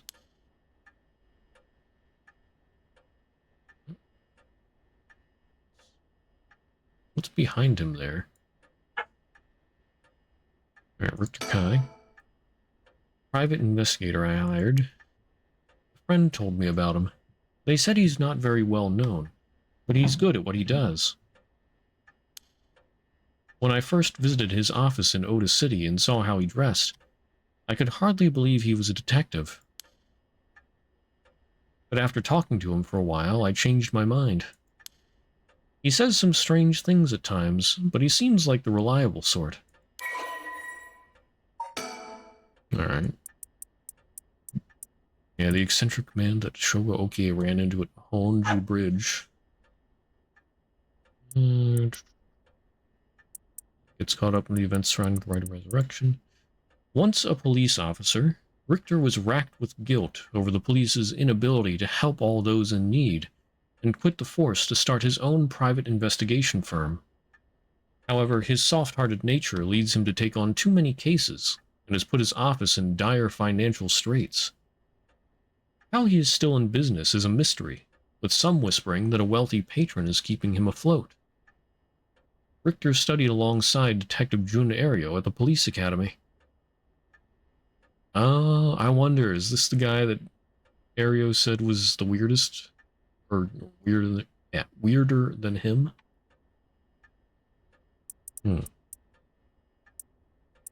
Somewhat surprisingly, given his outlandish clothing and mannerisms, Richter excels at covert investigations, entailing his targets. He proudly refers to himself as an investigator extraordinaire, though that only ever succeeds at impressing himself. Certainly fits the description, yeah. He's an interesting guy.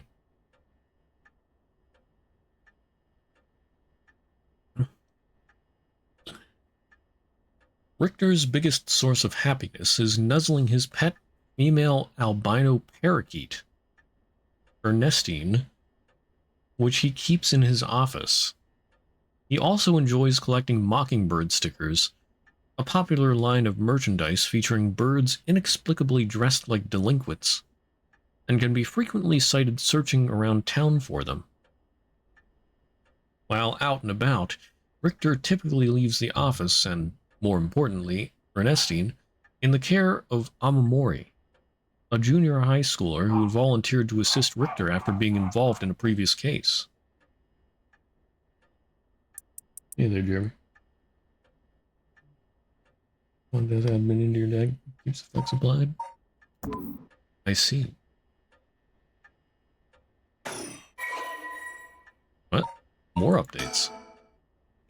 Azure Heron Agency. Okay, Richter Kai's private investigation firm in Kamada, Otis City. Originally, Kai thought to give it a simple name like Kai's Detective Agency, but upon hearing that people are more likely to pick names listed at the front of the phone book, alphabetically, he decided to pick a name starting with an A. Thus, the Azure Heron Agency was established. Well, that's one way to do it, I guess. 2 on play and death, most players draw a card. Alright. However, it's questionable whether the heron, a bird of somewhat ominous significance, is an effective symbol for attracting customers. Even his own assistant has referred to the name as confusing at best. After all, rather than an azure heron, Richter keeps a white parrot as a pet, and dresses not in blue, but mostly in white. There is a symbolic connection to be made here. It has surely been lost on all but Richter himself. AZU's pretty close to the top, kind of. AIOU, Sasi, Su, Say So. Yeah, and then Z, C, yeah. Su can also be rooted to Zoo. Okay. And 3 upon play game, he plays involved in down the dies turn. Whee! Same place in the order? Yeah, yeah. They put that little dash or whatever. I forget what they call it. Okay. Oh, yeah, lost it all by Richter himself. A private investigator, also known as a private eye, is a detective. Well, yeah. Okay. I think we all know what a private investigator is here. Many are retired police agents or detectives. Private investigations firms and inquiry offices might look similar, but they carry out different types of investigations. Inquiry offices specialize in conducting credit checks on businesses, while private investigators are generally involved in tailing persons of interest and gaining information surreptitiously. Stealth.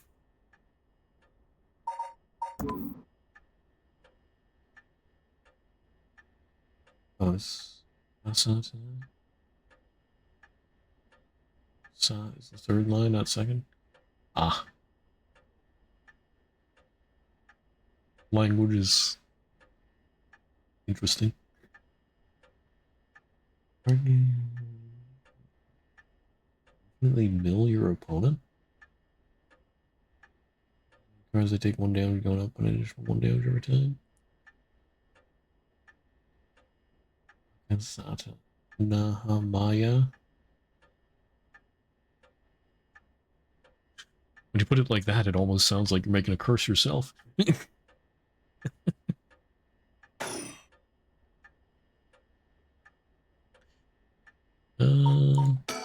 I think? Yeah, I did think. Did that already? Alright, Mr. Richter. Let me bring you up to speed. We were in the middle of a chat when you suddenly started spacing out. And the whole time you were grinning to yourself like you just won the lottery. Care to tell me what that was all about? Well, where to start?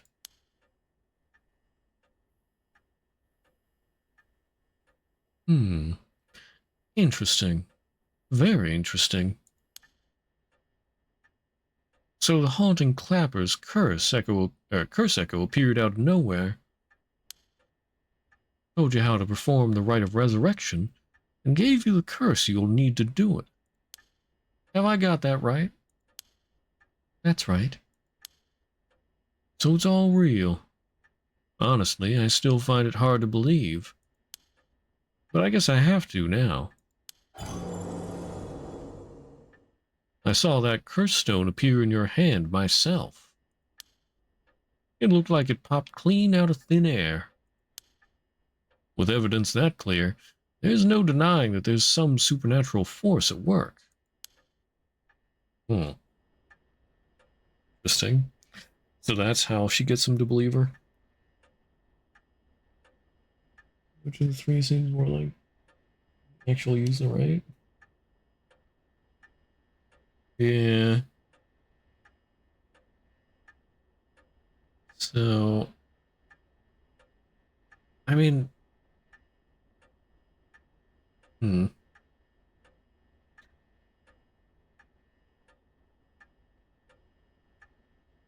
the high schooler girl might. I mean, she didn't. Well, she wasn't able to use it on Shogo because she has to stay out of sight. But she might have if she was able to stay out of sight. Yako was like, would be nice. Or like, holy crap, I won the lottery. Oh yeah, that's true. Yeah, she is absolutely ecstatic about this. He's like, oh boy, here I go murdering. Yeah, seeing two different people play the same to the end, both with English translation, slight difference, sort of change the vibe. Have I played the game Ghost Trick? I have not. No, I don't think I've seen anything about that either.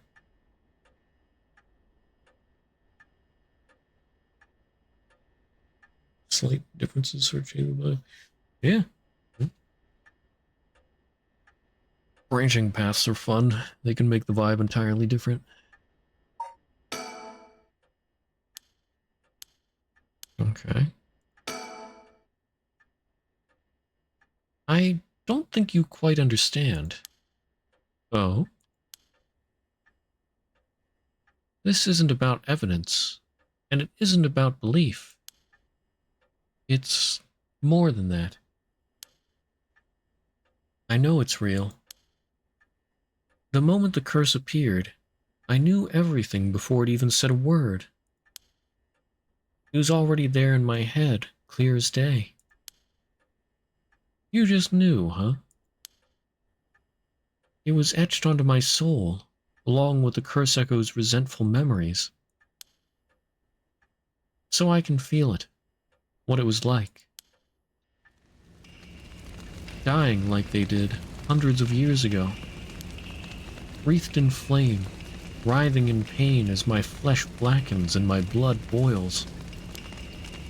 I can feel it. All the agony, all the rage.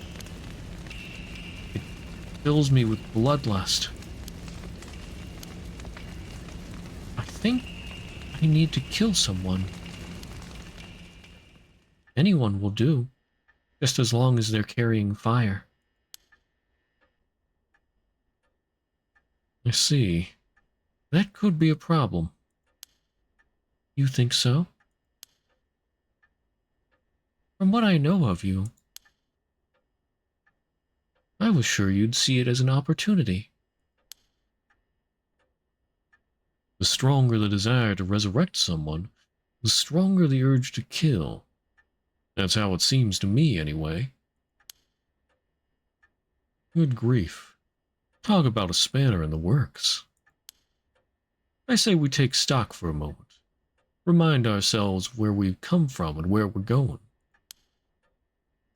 That might be a good idea.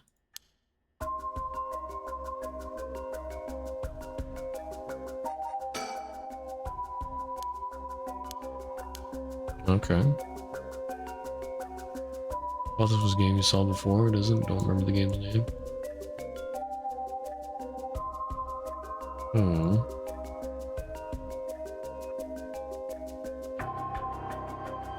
I can't really help you there. I'm not super knowledgeable about horror games.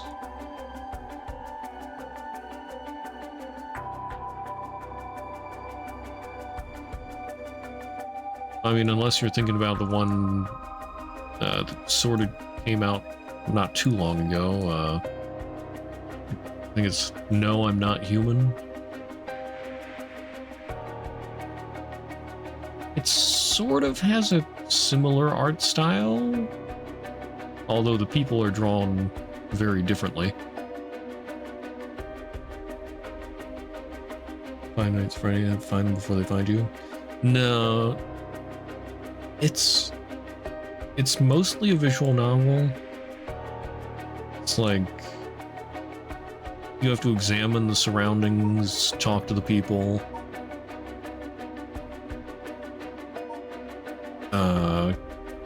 And I mean, you play as curse bearers, so you're trying to kill people to like fill up your curse object so you can resurrect somebody. Like all these stories intertwine.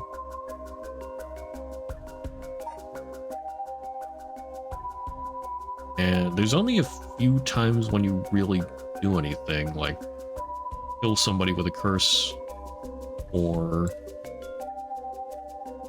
use an object to avoid somebody else's curse. We're the bad guys? Pretty much.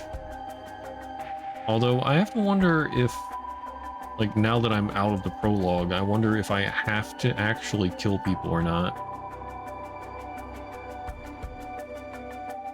Well, and yeah, there's the Detective Tsutsumi might have enough willpower to resist the curse. Not sure. So, at least one of the people that you play as might not be bad.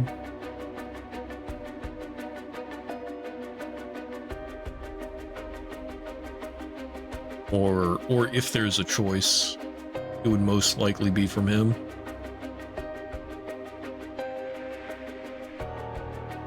I don't know. We'll have to find out. Okay, about the investigation. That's what you hired me for, ma'am.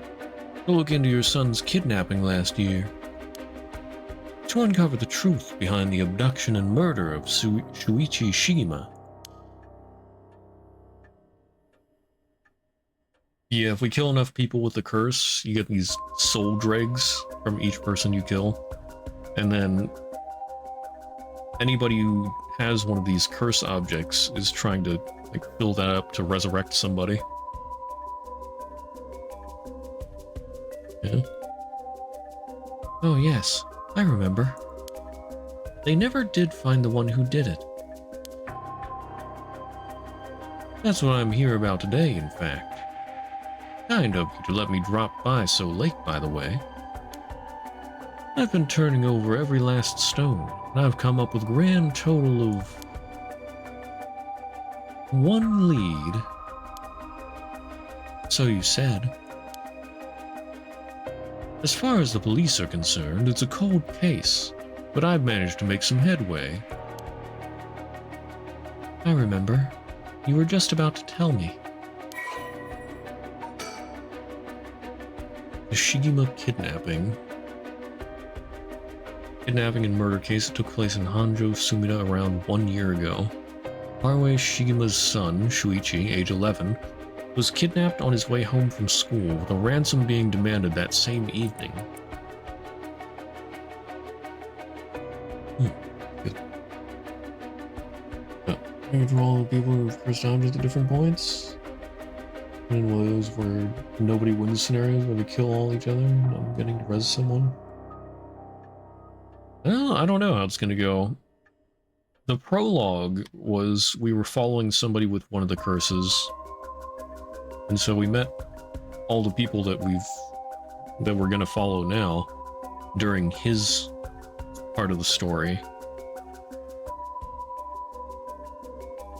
And at the end, he did end up killing like 5 people.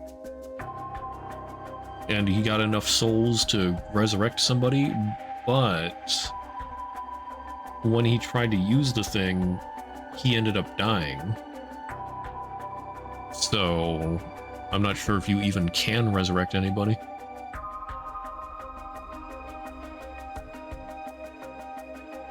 But not everybody died. Like, the detectives were fine.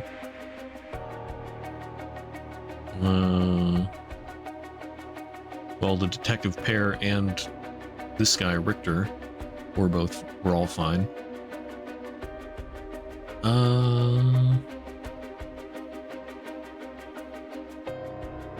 Actually, are they the only ones that survived? I think they were.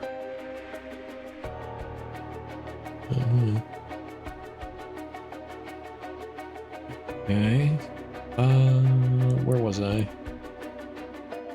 Initially, the kidnapping was thought of as a simple extortion scheme, but when it came to light that the Shigema family was closely tied to the police, and Shuichi was in fact the grandson of a senior official, it was quickly assumed that the perpetrator was acting upon a grudge against the police force.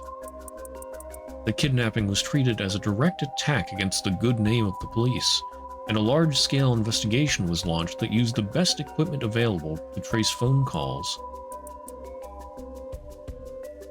This made it all the more embarrassing when they were unable to catch the culprit, losing the public's confidence. The culprit grew cocky, relentlessly mocking the police force. After 3 days of failure after failure, Haruo reached a breaking point. Spurred by concern for her son, she resolved to hand over the ransom money as fast as possible. But her husband and father, who held the prestige of the police in high regard, refused, saying that they would not let the criminal win by giving in to their demands. The increasingly frantic detective assigned to the case lost his temper when the criminal called to give an ultimatum, causing the culprit to never make contact again. Another week passed, and Shuichi's body was found floating in the Sumida River. Shuichi's death could largely be ascribed to the police's incompetence, but this was ultimately covered up with stringent media embargoes. The investigation was never closed, but the case has long gone cold. Ooh. Portfolio was misconceptions of trying to resurrect whatever that was. All fake info? Maybe. Probably. Quite possibly.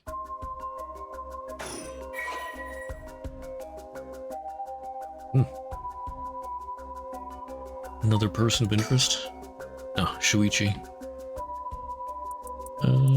This conscientious, brave young boy who was determined to protect his mother amid his father's frequent absences, dreamed of becoming a police officer and displayed diligence and an impressive sense of responsibility from a young age, likely due to being raised in an extremely strict environment.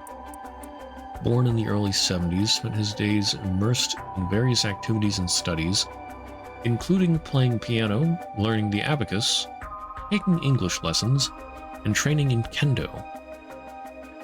Shuichi's tendency to put other people's over his own meant he died without ever telling his classmates how much he longed for them all to go out on a hunt for mockingbird stickers. Aww. Detective doesn't have a cursed object. Maybe he's a good guy trying to figure out these mysteries. Oh no, Detective Tsutsumi, one of the detective pair, well, the older guy, does have a curse object. It's just, he seems like he's maybe able to fight it off, or fight off the influence of it. Because these curses make you want to kill people. So...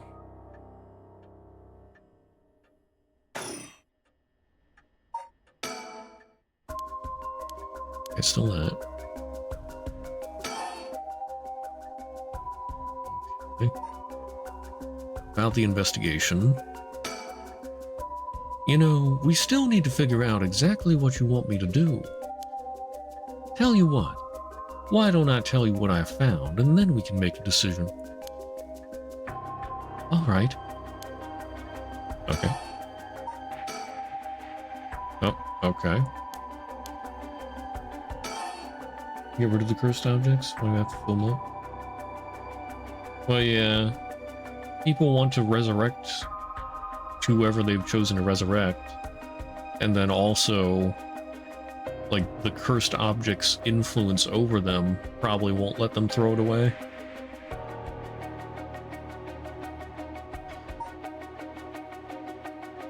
About the kidnapping. I suppose there's not much point going over the kidnapping itself. No, I'm very familiar. Then I'll leave that for the files to cover, and just confirm a few things about the case. The police traced the culprit's calls back to, let's see here, Northern Oyoko River, here in Sumida City. That's quite a wide area. That's right. In the end, they never managed to nail down exactly where the calls were coming from. But it was almost certainly the same location that Shuichi was being held captive, since Shuichi's voice could be heard during the killer's calls. Northern Oyoko River is quite a distance from Shuichi's normal school commute. Factoring in that he was seen at school but went missing before he arrived at his house, it's likely that he was abducted by a car on his route home. Maybe, but... exactly. Shuichi was a clever boy. He never would have gotten into a car with a stranger. That's right. I was very firm about that. I know he understood, too. I even saw him warning the other children. It's possible that they forced him into the car. The only issue there is, there weren't any witnesses to the kidnapping. Basically, the people with cursed objects are screwed. Yeah, it certainly doesn't seem like it's going to end well for anybody. Unless, like I said, the detective might have a chance, if he can fight off the influence.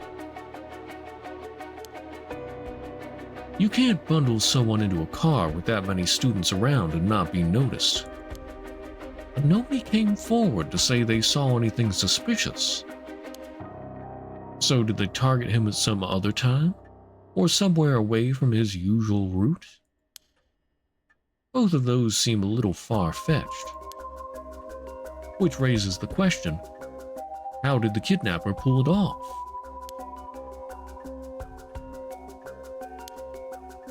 The police never managed to find an answer. In the end, they decided that the kidnapper must have just gotten lucky. Well, why not turn the problem on its head? Even if he fights off the influence, needs to find somebody to get rid of it. True. There was one of the guys we saw in the prologue. Was it Takumi Yumioka? Was talking to the guy with the cursed object that we were following, Shogo Okie. And he was like, you should give me the cursed object so that I can take it and seal it. Seal it away somewhere. So I'm sort of thinking maybe he was telling the truth about that.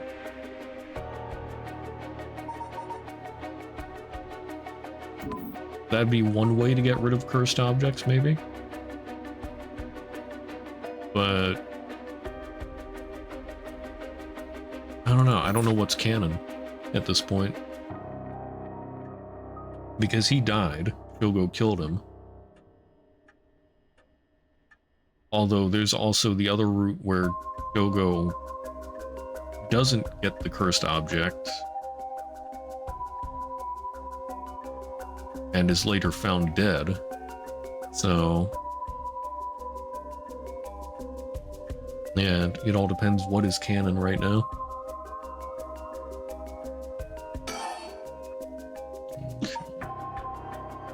About the kidnapping? The kidnapper managed to convince Shuichi to get into their car, but how? The only thing that makes sense to me is if it were somebody that he would have a reason to trust. A teacher, perhaps, or relative, or somebody else that he knew. But all of the adults Shuichi knew had alibis. The police checked them all thoroughly. They did, huh? No one throws numbers at a problem like the cops. But what if it was someone he knew? Or rather, what if the culprit disguised themselves as a police officer? Oh snap. The twist. Curse Echo there to tell you what a curse echo was. Yeah, the curse echo, yeah, like Atavu said, is the spirit inhabiting the stone. The curse echo is basically the curse object. I mean, it's like they're sort of fused.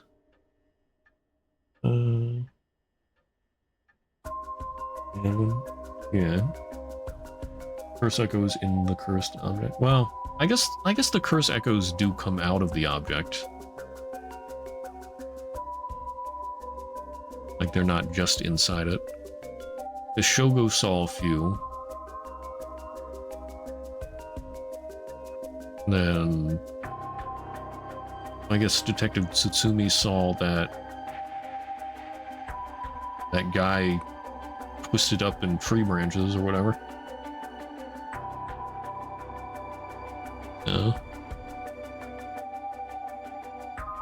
Yeah. That would explain why you didn't find them suspicious. The Shigema family has close ties with the police after all. You would have had a reason to trust them. You might be right. But surely, that couldn't have. Well, there's a problem with that theory. You'd be surprised how much police officers stand out. That's sort of the point, after all. They're meant to be a visible deterrent against crime.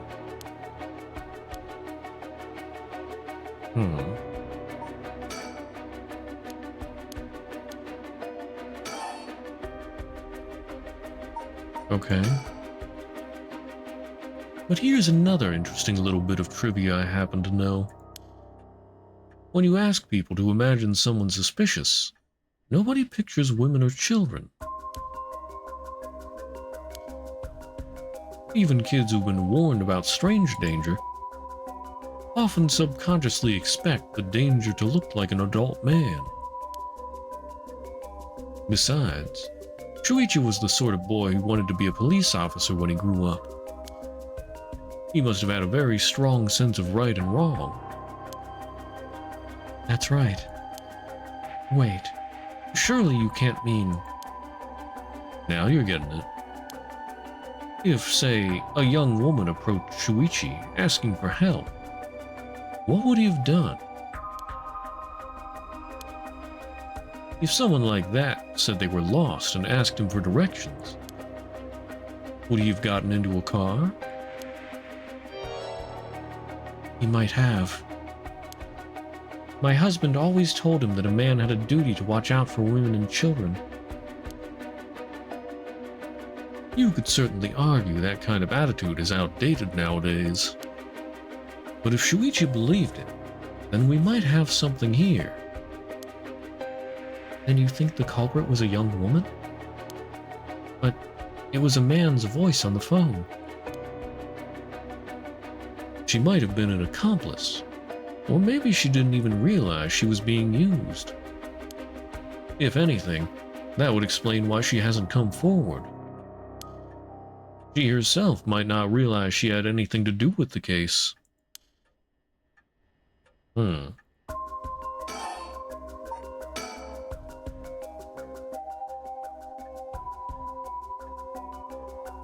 So the question is, did anybody see Shuichi talking with a young woman on the day of his disappearance? See, what I said about people's biases, that goes for witnesses too. I figured that maybe, if I started asking new questions, I might get some new answers. So I spent my day asking around Shuichi's school route, seeing if anyone had seen something.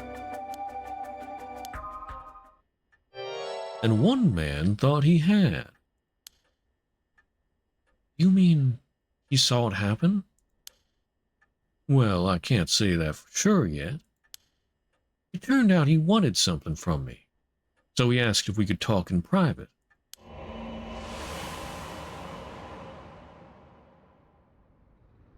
Several hours earlier. Alright, this should do.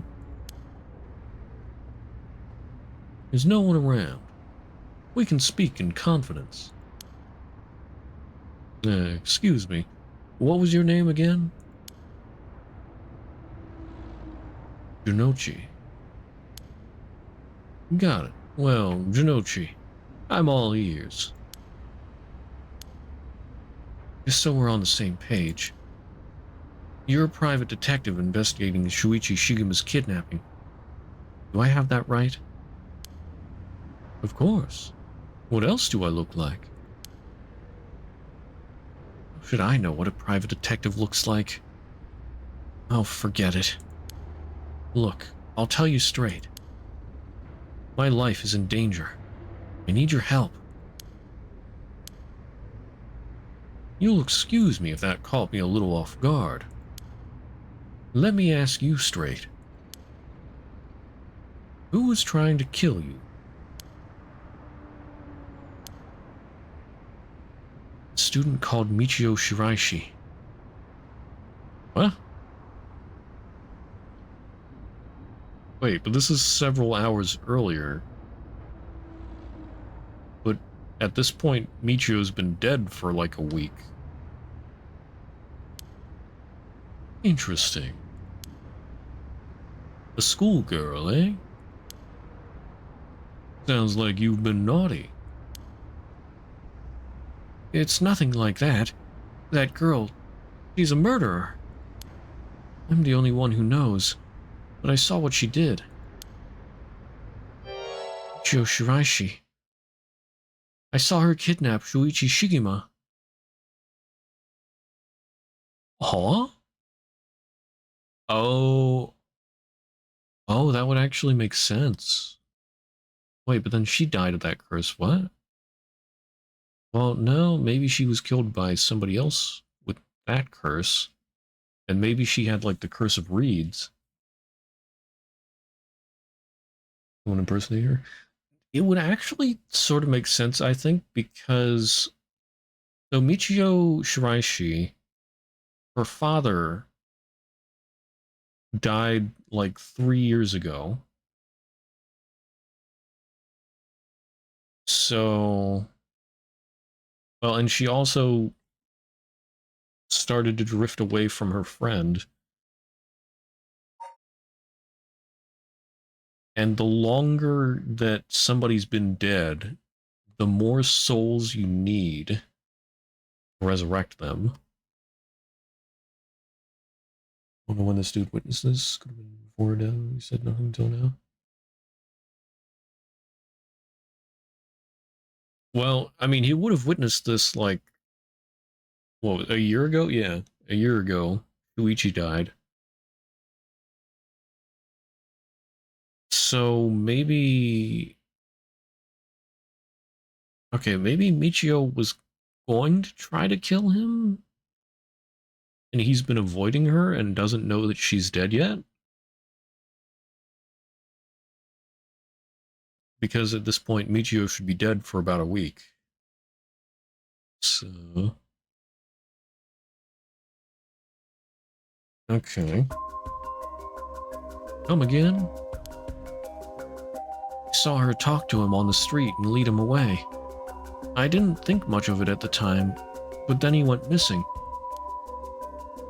She murdered him, I'm sure of it. Or at least she's got something to do with it. That's what you're here for, isn't it? Then you can't get that, and you can't let her get to me. I mean, he could also be paranoid, and like maybe she hasn't actually been going after him, but he's just worried that she will.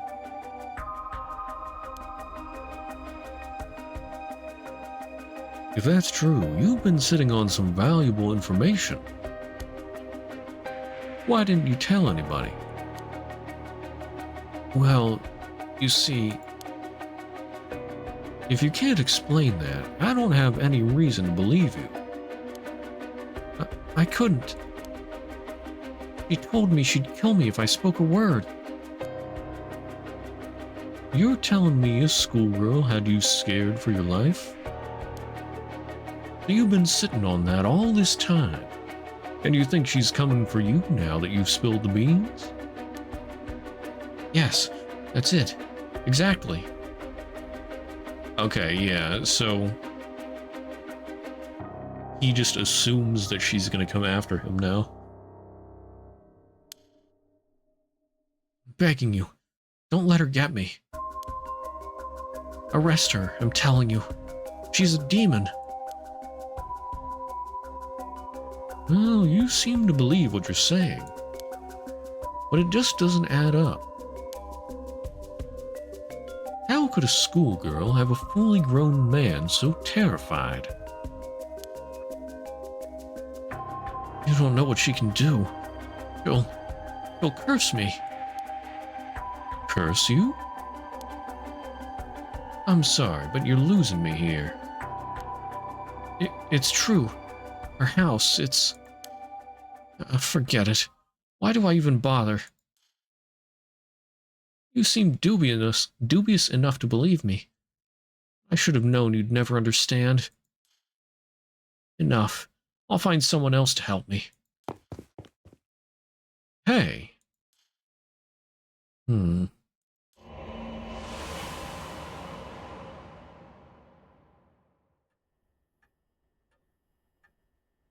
that's about the long and short of it. I can hardly believe it.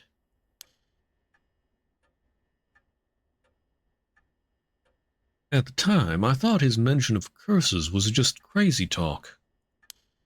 But I'm starting to see that there might have been more to it.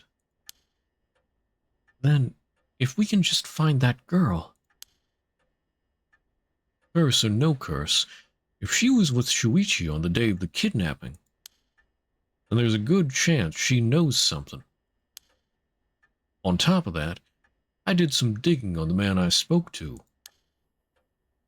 His full name's Kohei Jonochi. He's a teacher at Komagata High School here in Sumida. Teacher? Then this schoolgirl is one of his students? I think that's very likely. You know she's dead, but these people don't? I think so. I mean, I'm pretty sure this all takes place at the same time. Yeah. I'm thinking they just don't know that she's dead yet.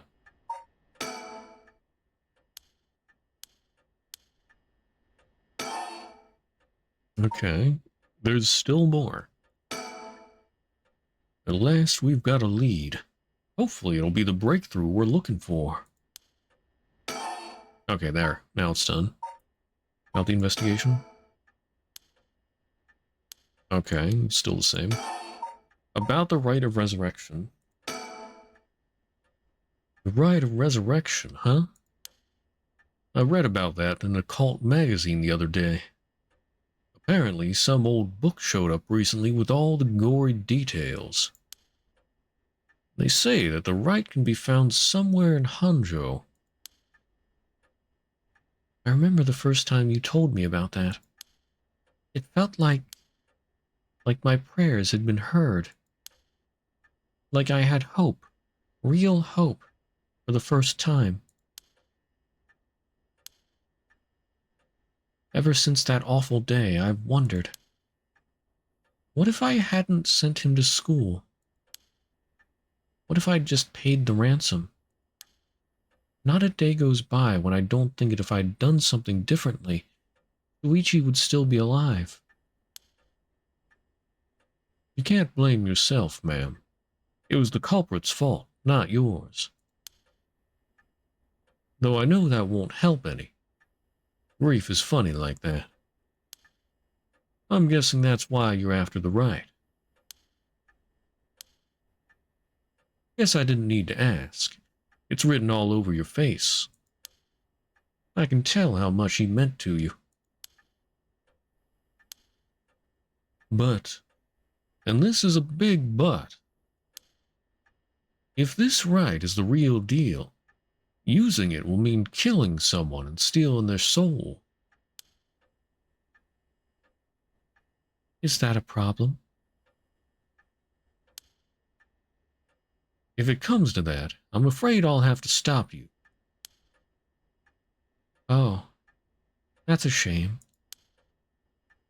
A shame, huh? That's all? I'd thought, if I'm going to be competing with other curse bearers, then your detective skills might come in useful. You realize you're talking about ending someone's life, right? Don't you see an issue with that?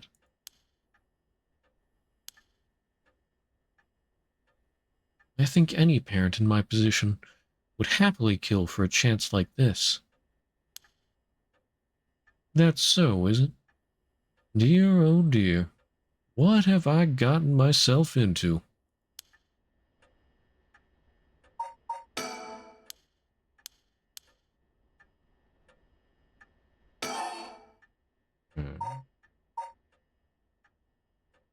Hmm. I wonder... So we only saw him during Shogo's route. Like we saw him pop out when Haruwe was about to kill Shogo. So I wonder if he was going to try and stop her, or... Huh.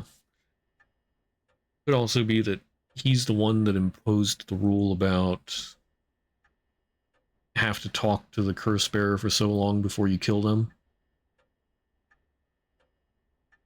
Maybe that was, like, his condition for working for her.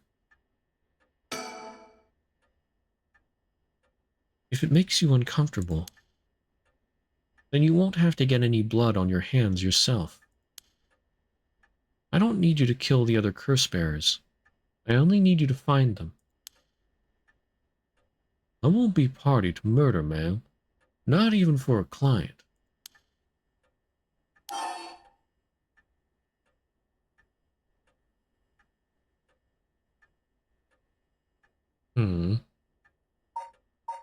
I'll pay you. How much can I give you to change your mind? Sorry, ma'am, but not everyone has a price. I've got my policies and I stick to them. I see. I didn't realize you were so stubborn. Let me say, though, it's not like I don't get what you're going through. As long as you're not killing anyone with your own hands, maybe I can help you out. What do you have in mind? Well, how about stealing someone else's curse stone after they've filled it with soul dregs? Ah, so he gave her that idea. If that was all you were after, then I could lend you my services guilt-free. If the other curse bearers want to kill each other, that's their business. I'm not trying to be a hero here. I guess there's no guarantee a stolen curse stone will work, but we can worry about that later. Well then, I suppose we have a deal. Although, what if I stole a curse stone using my curse? Would you disapprove? That would void our contract, ma'am. Just warning you now.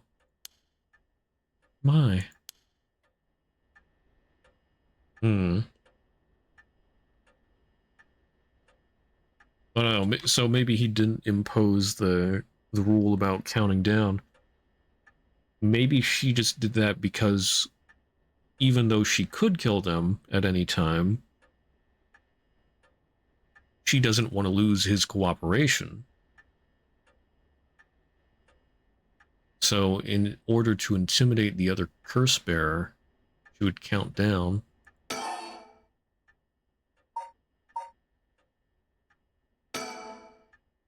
Okay, still more to talk about first. About my curse. Before we go any further, why don't you tell me about that curse of yours? She still is ready to kill. Yeah, it's like, she's probably thinking something along the lines of, well, I don't want to lose his cooperation, but if I have to, I will kill the other person if they don't give it to me. And then she can probably just kill him too. Because well, no. No, he doesn't have a light when we talk to him.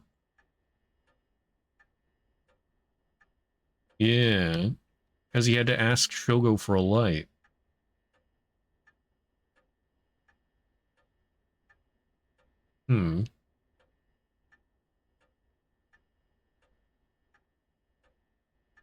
Yeah, if he knows to ask for a light, then he knows about her curse. Not going to be dumb enough to keep one on himself? Yeah, yeah. Before we go any further, why don't you tell me about that curse of yours? The haunting clappers, was it? That's one of the 7 mysteries of Honjo, if I remember correctly. That's right. The original story did happen somewhere near here, I think. I'm sure I remember hearing that. In that case, my money will be on all the curse bearers being somewhere in Honjo. Our first move should be to narrow them down. Some of them are bound to try and come for you first. We'll need to be ready. The curses make their bearers more willing to kill, so an attack could come from anywhere. That sounds sensible.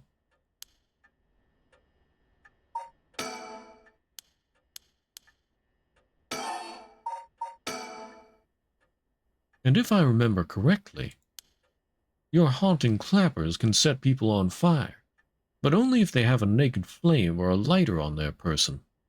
Is that right? That's right, yeah, she already did mention about that. Pretty sure. That's right. Yeah, because he was like, well, yeah, that does make things troublesome. In olden times, wooden clappers were used to warn people of fire. I'm guessing it punishes those who don't heed the warning. Seems like a good curse to have. It's simple and straightforward enough to use. Although it's hard to say how it stacks up without knowing what else is on the table. You really think it's that good? The target can't do much to throw it off, and it has a nice long activation window. It's big that it works on lighters, too. Just slip one into your target's pocket. And say that condition were already fulfilled before they even know you're there. They wouldn't even know what hit them. Maybe I won't have to actually use it. I could just tell someone I could, and they'd have to do what I said. That's good work. Although without any proof, it'll come down to how convincing you can be. If only you could use the curse, then back out at the last second. At the last second? What an interesting idea. I have a lighter right here. We could try it now. That's an interesting proposition. But maybe not. I'm not quite crazy enough to make myself a guinea pig. Oh, I see. You're an odd one, ma'am, if you don't mind me saying. And I don't think it's just the curse. You flatterer.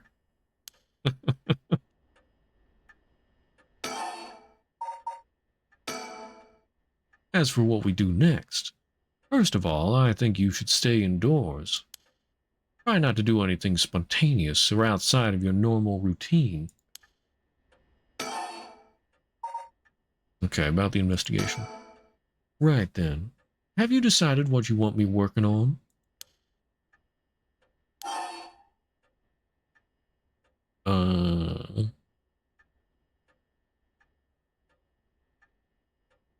Hmm. Do I actually get a choice here? Well, I don't need to reload. Always just... Well, let me right back before this.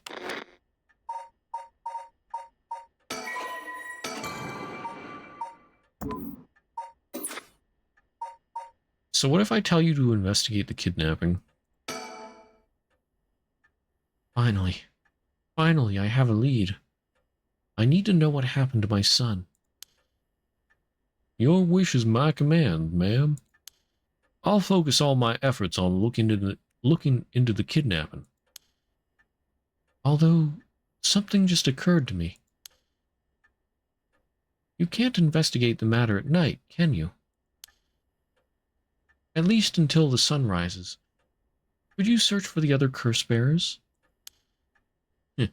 All right. I see how it is. Well, I'd be happy to help. Odds are good that the other curse bearers are also working by night. Anyone they kill under the cover of darkness won't be discovered until sunrise. I bet they'll be trying to do as much as they can before morning comes. So it's settled then. I'll look into the other curse bearers by night. And once the city wakes up and I can start asking questions, I'll investigate the kidnapping as well. I'll even try and find Miss Shiraishi as part of the bargain. Thank you. That's more than enough.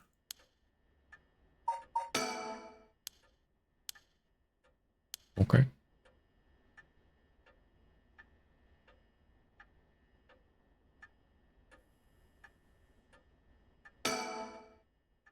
Now then. I should get to work. There's only so much time before sunrise. I'll call you if I find anything new. You stay here and keep a lookout. All right.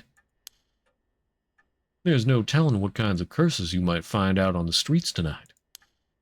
Don't go outside if you can help it, and try and be ready for anything. I will. Well, if that's all, I should be going.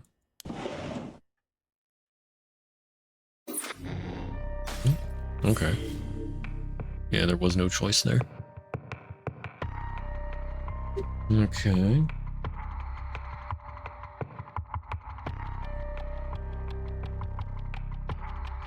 Alright. So I guess I'll do Tetsuo next. But before I do that, I'm going to take a bathroom break. I'll be right back in just a little bit.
Alright, I'm back. I'm playing Ace this morning to the final level of Battle of Rivals, managed to beat both Cronus and Typhon. Oh goodness. That scares me. Typhon mostly by face taking damage. He had 5 or 6 death defiances. Nice. Didn't even know you could get that many. Nice. Okay. So, we're back with Tetsuo Tsutsumi next. The Hunt for the Curse Bearers, Part 1.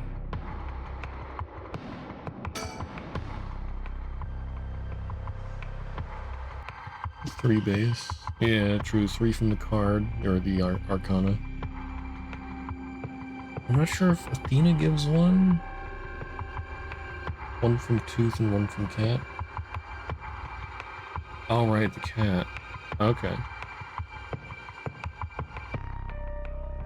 Well, yeah, I think some of the NPCs give Death Defiance as well. Like, I think Athena might. I forget. Anyway.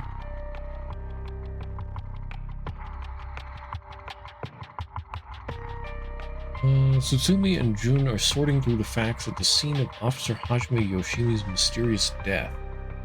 Tsutsumi denies the existence of the Rite of Resurrection, until the curse echo of the Evergreen Beach appears before them.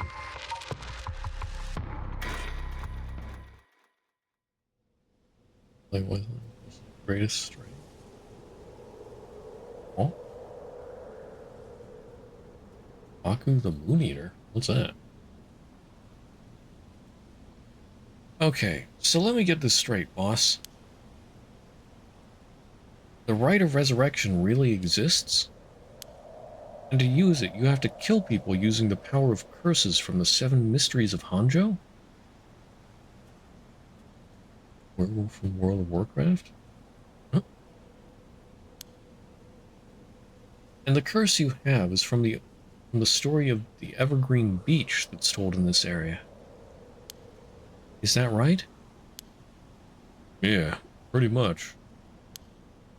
You're quick on the uptake. You weren't your usual silly self when you were explaining. I knew you were telling the truth. I'm never silly. The only thing I have trouble believing is that you're taking this occult stuff seriously now. I mean, talk about paranormal. I thought you didn't believe in any of that. It's not that I don't believe in it. My familiarity with it is why I've tried not to get too close. Are you just being a sore loser? Not used to admitting you were wrong?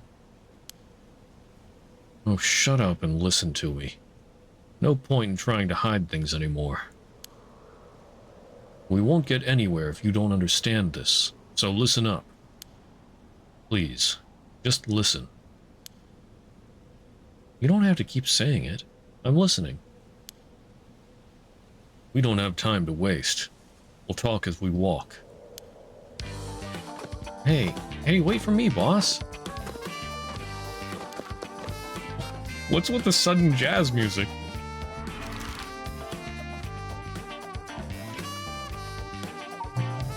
Ryogoku Bridge.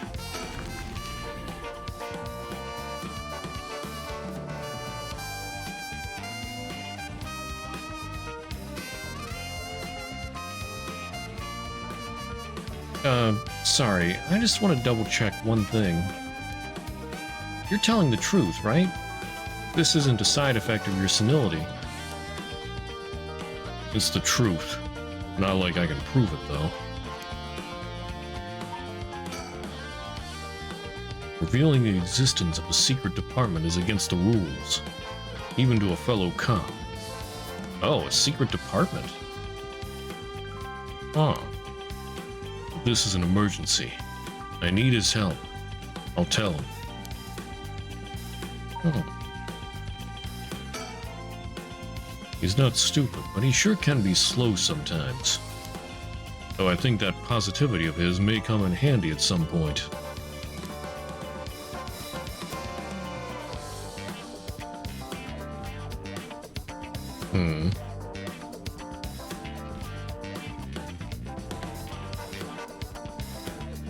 What if there's a sticker here?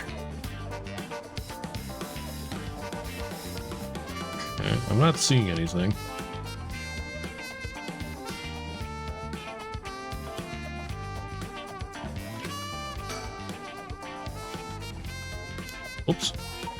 Misclick. I'm sure you already know this, but this is all top secret. No sharing it with anyone. Right. You can trust me not to. But no, I just can't believe it. I'd heard rumors that you used to be a member of a secret division attached to the Security Bureau. Can't believe we actually have a department called Paranormal Affairs. Yeah, I'm sure it comes as a shock. I couldn't believe it myself. I thought the higher-ups were messing with me. Really had me worried for a while there. No, this is incredible. That's the whole reason I became a cop. I was always fascinated by secret agencies and stuff. You serious? Thinking about it, it totally makes sense. If curses and spirits really do exist, then of course we'd need a special department to protect citizens from them. You seem a bit too eager to believe all this. Hang on. I thought you joined up because of me. Come on, boss. You only have one favorite food. You can like more than one thing. Yeah, whatever. In any case, the official stance is that the supernatural doesn't exist, so Paranormal Affairs operates in secret. Still not sure why they stuck me there. Those 4 years, I worked nothing but cases involving the supernatural. Although officially called the Tokyo Metropolitan Police Department, Security Division, Special Security Unit, Paranormal Affairs Bureau, good lord, that's a mouthful, it is more commonly referred to simply as Paranormal Affairs. Only a handful of people know of its existence, even within the police force. As the name suggests, it specializes in the investigation and resolution of cases involving paranormal phenomena. Okay, basically normal stuff. Currently, there are only 5 members, including the chief. The Bureau has a network of psychic contacts across the country who assist with their cases, including Mio Kurosuzu.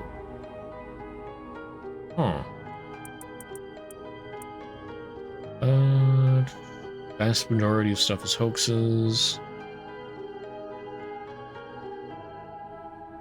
Due to the sheer volume of cases, close-lipped, experienced detectives without paranormal abilities of their own, such as Tetsuo Tsutsumi, are sometimes assigned to investigate. Okay. So he doesn't have any abilities of his own. The current chief of Paranormal Affairs is a man named Uiru Nakagoshi. Born to a family of psychics who've been involved in keeping the world safe from paranormal phenomena for generations, and has served as Mio Kurosuzu's mentor since discovering her. Very elusive figure, few have met him in person, rarely in the office. Oh, it's said that this is because he's often been the target of curses. Although some theorize that it's actually because he's not actually flesh and blood at all? What? His seat in his office is usually occupied by a Nue, legendary creature found in Japanese folklore.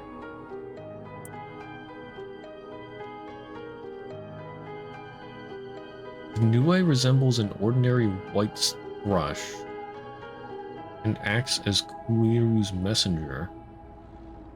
Hold on, what's a white thrush?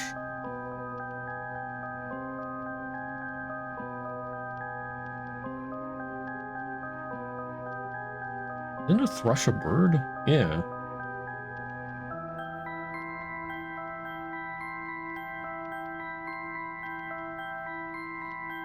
White thrush. A Nue, but I thought a Nue was like a tiger with... Here, let me bring a picture. There we go, white thrush.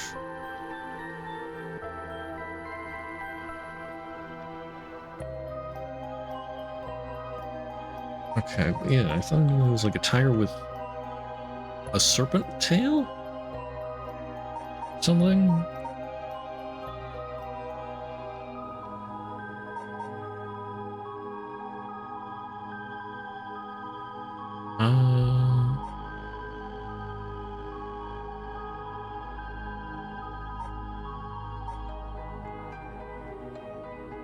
I don't know what they cooked. They cooked something alright. Yeah, it's like a tiger with the tail of a snake, and it looks like the head of a monkey?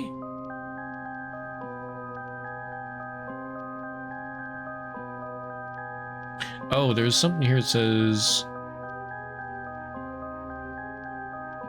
Yeah, head of a monkey, body of tanuki, tail of a snake. Wait, tanuki? Body of a tanuki. Isn't a tanuki like a shape changer? Oh. Wait, the limbs of a tiger. Oh, okay. In ancient times, it was thought to be a kind of nocturnal bird. Its call is supposed to sound like that of a white's thrush. What? Why would you think that's a bird? I'm so confused right now. Okay, anyway. Where was I? Leading to bizarre scenes of police officers earnestly reporting their findings to a bird. The term Nakagoshi case serves as a code name used to refer to cases under investigation by Paranormal Affairs. Yeah, they certainly cooked something there.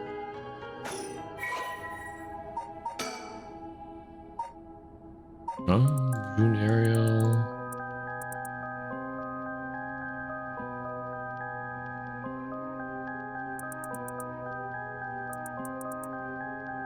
Well, I guess... Did I not have the rest of this person's info before? Okay. Supernatural. When Tetsuo explained to him that supernatural was real, he accepted this fact without a moment's hesitation and vowed to help his partner solve the case.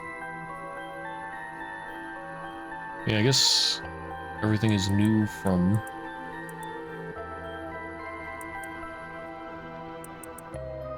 Tetsuo Tsutsumi onwards.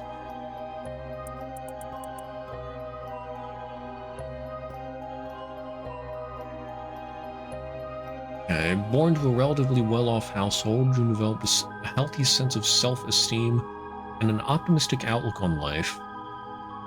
Watched action movies and detective series as a child. Instilled him to help people in need. Tetsuo Tsutsumi inspired him to become a police officer. He maintains a strong respect for Tetsuo, but still gets enjoyment out of making casual cracks at him.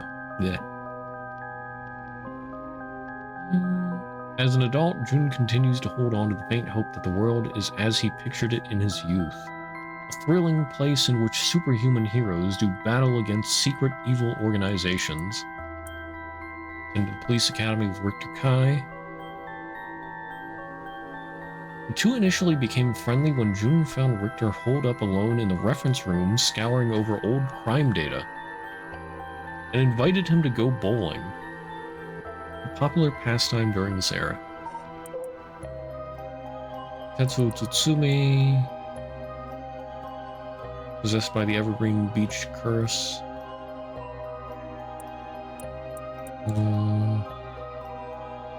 Okay. Investigating the curse stuff. Rather than sitting behind a desk, Chief Inspector Tsutsumi always worked in the field. Compassionate man below the stern face. Cost him his marriage. He has a penchant for candy and desserts, which he tries, but fails, to conceal from other officers at the risk of appearing soft. Delights in buying local sweets whenever he's sent to investigate a case. and would often volunteer to be dispatched to distant locations to acquire them while he was with the Paranormal Affairs Bureau. Also surprisingly knowledgeable about current trends, a trait he puts down to investigation-related research, but which is actually spurred by his wish to have something to discuss with his daughter. Aww. He's such a good dude. I hope he survives.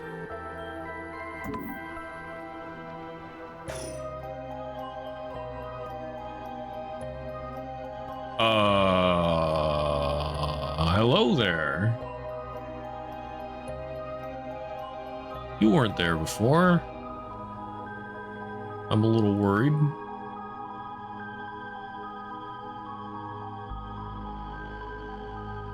Okay.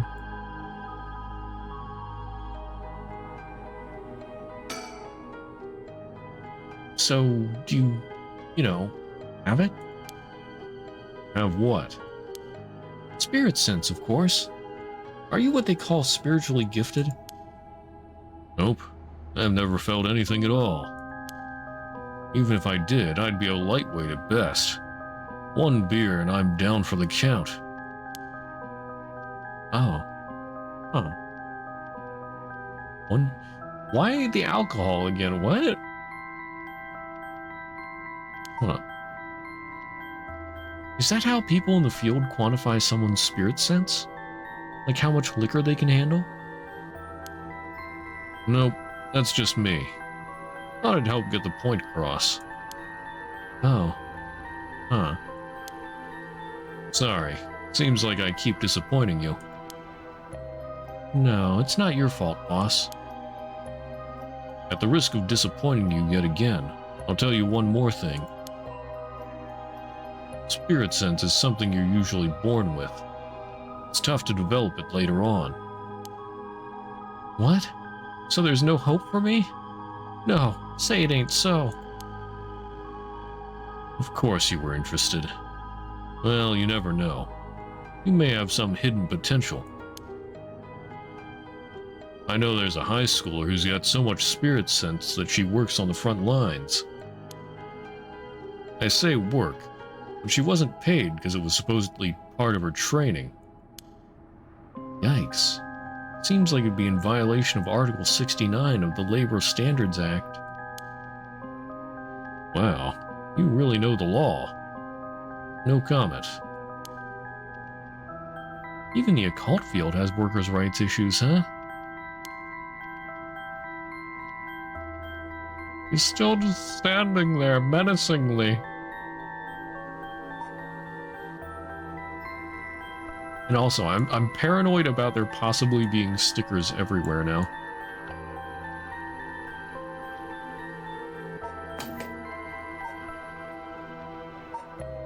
Oh, I can check the story chart. I just realized that. It sort of looks like Shogo's silhouette.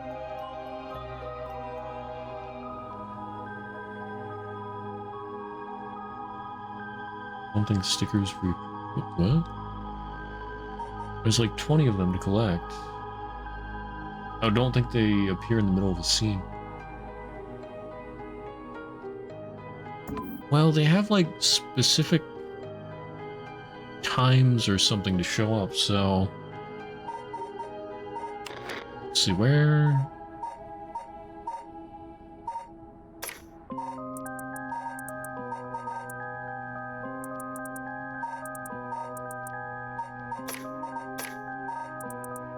Where was the stickers things? Place reminds you of that game you played, burning finger and trying to solve a case of an idol or something? The golden idol?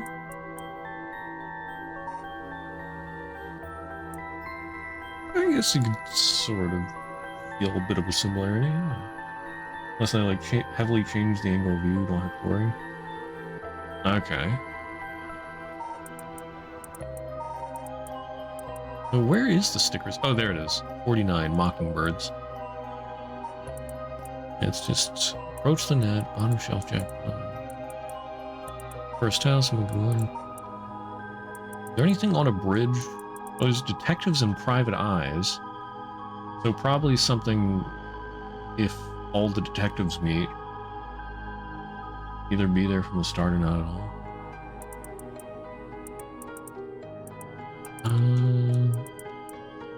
Okay, well there's on a bridge pillar at night. So maybe if somebody moves, I might find one here.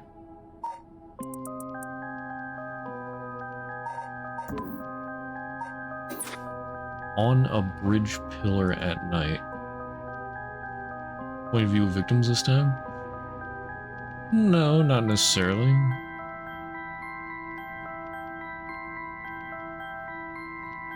Oh, there's a pillar, but I'm not seeing... it could also be a different bridge.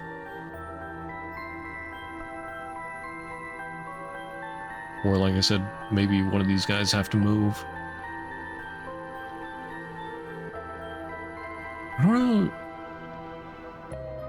I don't know if I should talk to the shadowy figure or just keep talking to June.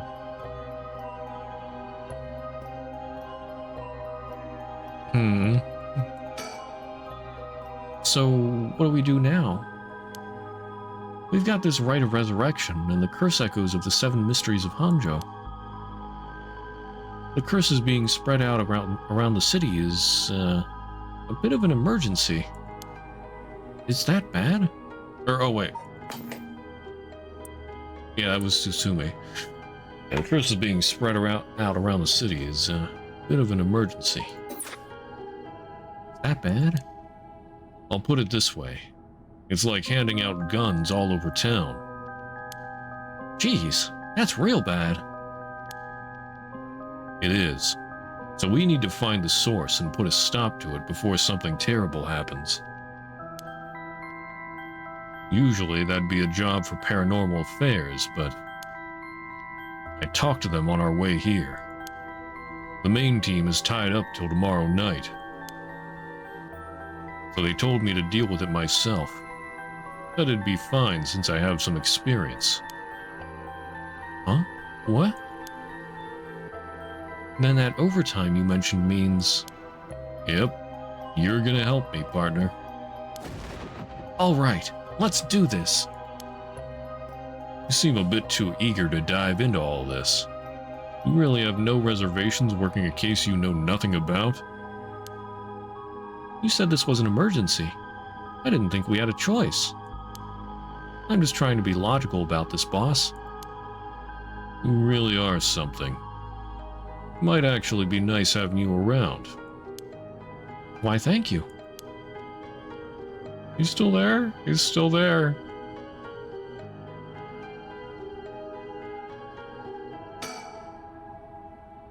Okay, I already saw that.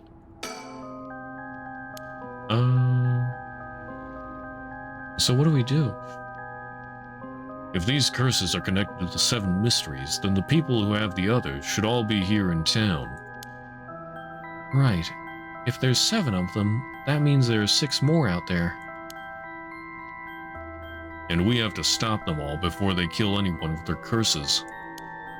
If we can, we should find and collect all the curse stones. But, boss, from what you said earlier, killing a curse bearer gets you closer to completing the rite of resurrection. Won't your life be in danger if they find out you're a curse bearer? And did the shadowy figure just hear that? Because that could be very bad. Was the gun comparison you made giving curses to everyone? Yeah.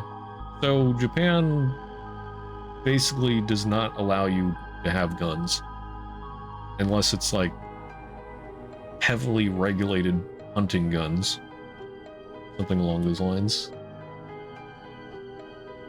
So they lock down guns pretty hard. And with these curses, I mean, yeah, it's even easier to kill people with these curses in certain situations. have no idea where they are. No sign that they did it. Okay. Pretty much. We can't let that happen. Should you even be out here right now? Hiding would only be a waste of time. The mystery of the one-sided reed is associated with Ryogoku Bridge. I was hoping we'd be quick enough to run into the one-sided reed's curse bearer. No such luck, it seems. Trying to collect all the curses? These guys are, yeah. Before anybody can kill other people with them. Well, if nothing else, maybe word will spread that the cops are on the lookout and people will behave. That's putting a lot of trust in whoever these other people are. But it's possible that other curse bearers with the same idea will come here. Talk to anyone you see who seems suspicious. Yeah, that means someone who may have the power of a curse. Understood. In that case... Oh, we're gonna finally notice that guy? Why don't I ask that guy who's been watching us this whole time? What do you know? There's someone there. Good luck. It's sort of funny that Ario's the one that noticed the guy, even though Utsumi is the one more facing him.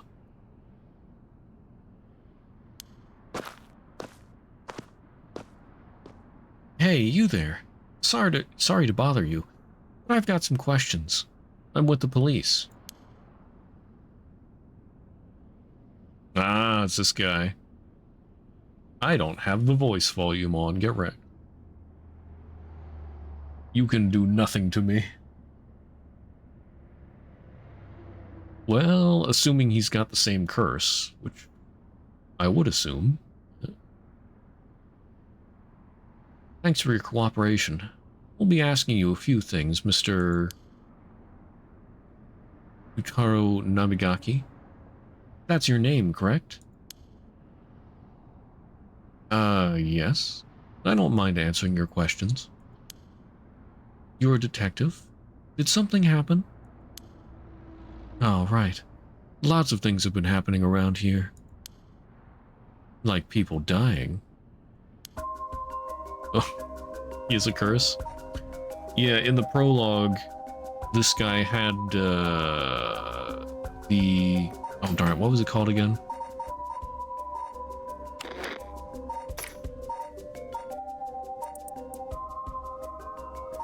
No, it wasn't... Wait, was it? Yeah, it was the foot washing mansion, right? So it was like the specter of legs and feet.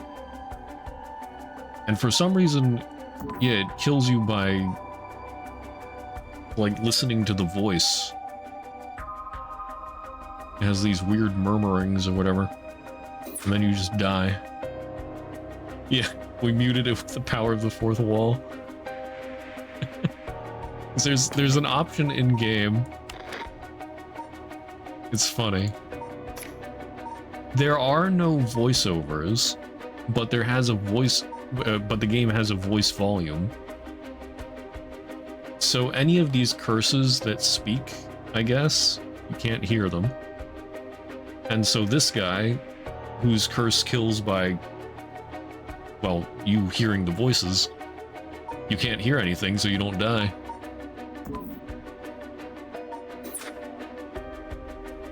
It occurs that, like, so these specter legs appear, and then you start hearing a voice murmuring some gibberish, and then you die. That's his curse.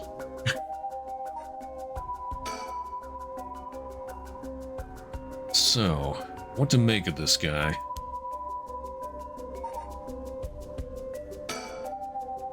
The man identifies himself as Yutaro Namigaki, 21-year-old college student.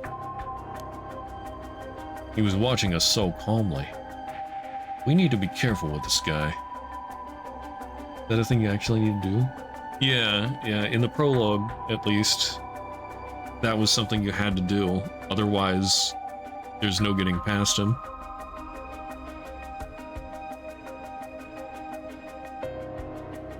Although, I almost wonder if, like, it might only work with the voice volume thing, but I sort of wonder if you turn down your system volume 0, I wonder if that would work.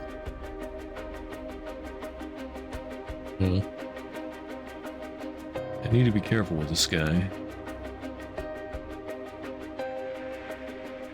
Oh, I can examine June. What was the detective's curse? The Evergreen Beach. So, yeah, anybody who lies. You can kill anybody who lies. If this were a normal case, I'd be fine letting him take the reins. But curses are involved here. I should take over. So, what is it you were doing here? Ah, it must be the incident at the former Yasuda Gardens. The dead policeman? I can't imagine a detective would come all the way out here otherwise. Huh? Say, Mr. Detective, have you ever heard of the Evergreen Beach? The Evergreen Beach?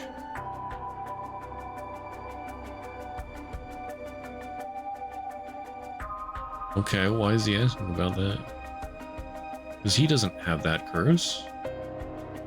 Unless, can they have a copy of the curse? What if he doesn't have the same curse?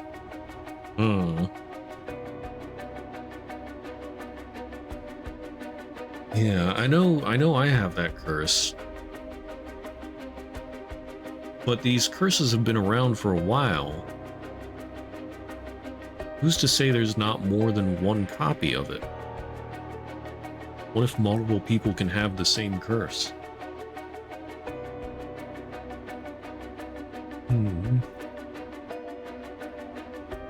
Means you can force someone to lie and then kill them? True, but I don't think the detective wants to kill anybody. I mean, it might give me the choice, though.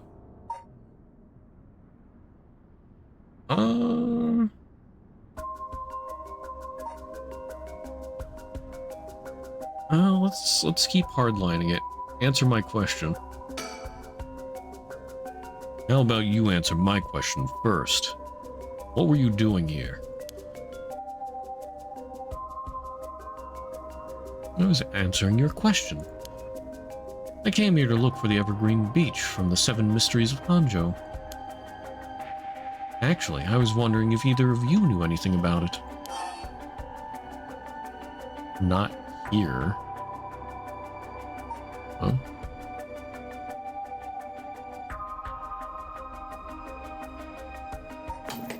Well, let's find out if my idea is correct.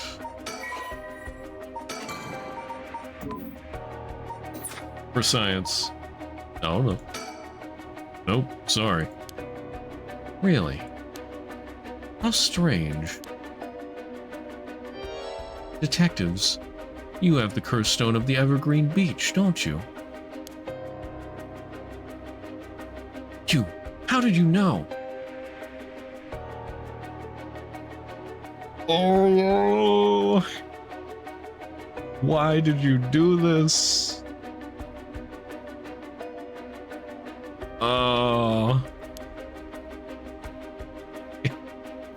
Ario, you idiot! Well, that was much easier than expected. Oh, crap. Sorry. It was simple inference. I figured you would have taken the curse if you were just in the gardens. If you know that, then you must be a curse bearer yourself. I have no intentions of hiding anything. I plan to tell you from the start. Look. This is my curse stone. I believe it's called the Foot Washing Mansion. Yeah. So he does have the same curse. That's right. But are you sure about this? I'm not so rash that I'd kill someone as soon as I found out they were a curse bearer. Not without talking to them first. You're the same, aren't you, detectives? You wouldn't use a curse on a normal person. Let's speak as equals, shall we? Alright, so there's the curse. So I could kill him.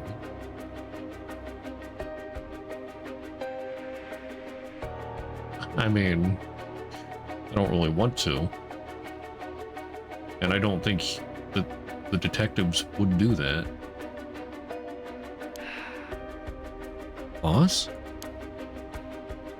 Sure. We'd rather resolve this amicably too.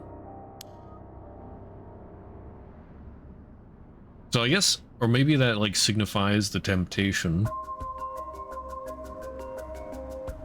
So he's still being tempted by the curse, just resisting it.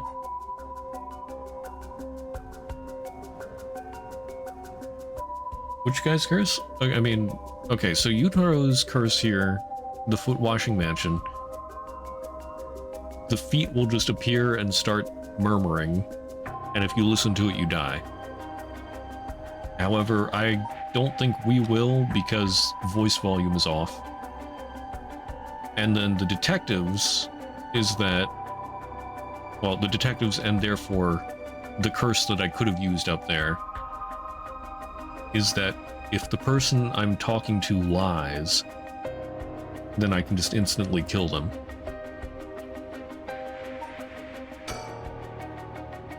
He really is a curse bearer. He may only be talking with us to try and activate his curse. I'll have to be wary of anything he asks me to do. I could tackle him and pin him to the ground, but that might have something to do with his curse. Any slip of the tongue could get us killed. I have to try and discern what activates his curse. So, what do I do?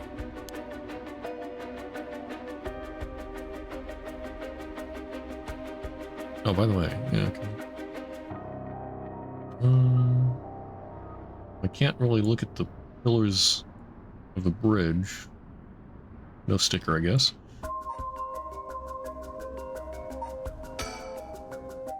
But before we talk, there's something I should tell you.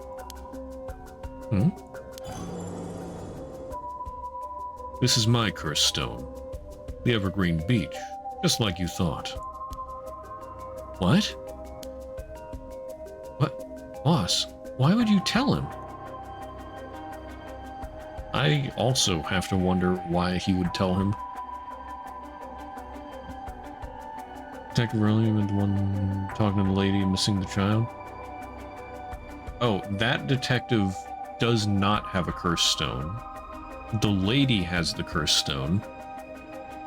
And hers is that if somebody has fire or a lighter on them, then she can just burn them to death instantly. So they have to activate the condition, but pretty much instant. I think it's instant. Not entirely sure.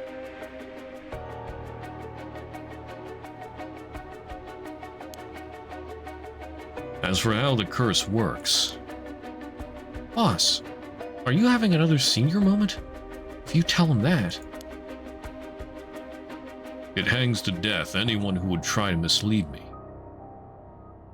I guess this is actually maybe a good move for him. Because he's not going to use it. But they don't know that for sure.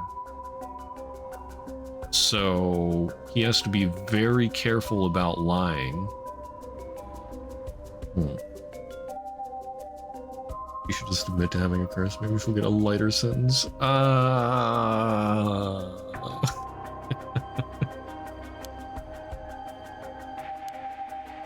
So if you try to lie to me, the curse stone will let me know.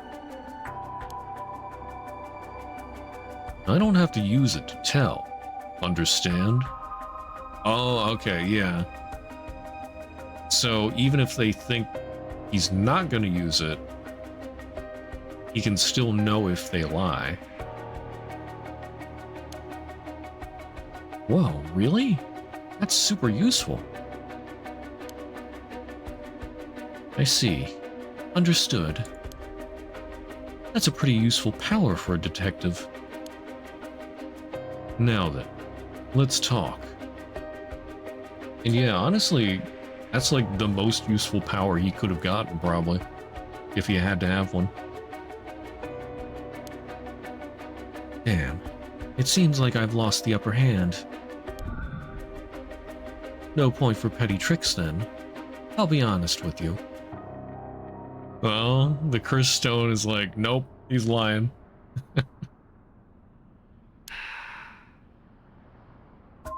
So far, so good.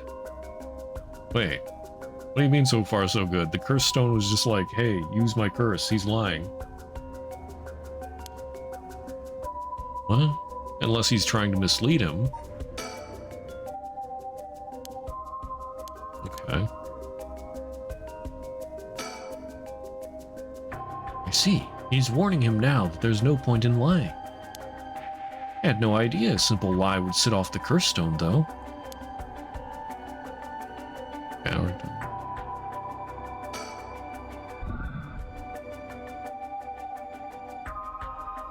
There's someone I want to bring back, so I'd like your assistance in collecting soul dregs. But it says use curse. So maybe he doesn't want assistance. There's probably somebody he wants to bring back. Because I think all of them have somebody they want to bring back. I'm thinking the lie is that he wants assistance. Maybe it just appears on sentences where he could be potentially lying. Yeah, I mean, it could be faking me out, but I don't know. I'm more inclined to think that he's lying. Can't help you. Please, all you'd have to do is tell me who the other curse bearers are. Sorry, but as a police officer, I can't just look the other way and let you go. Please, if you help me, I'll let you two go as well. Is that a threat? No. It's your final warning. Yep. There he goes. Ugh. My curse, the foot-washing mansion. Did you really think you could just escape it by being careful? It didn't matter to me which of you was the curse bearer. I'll be taking both of your soul dregs anyway. Wait, Namigaki. The foot-washing mansion is a powerful curse, and so simple to activate. It's ready whenever I need it. There's no escape from the voice of my feet. That's a sentence. There's no escape from the voice of my feet.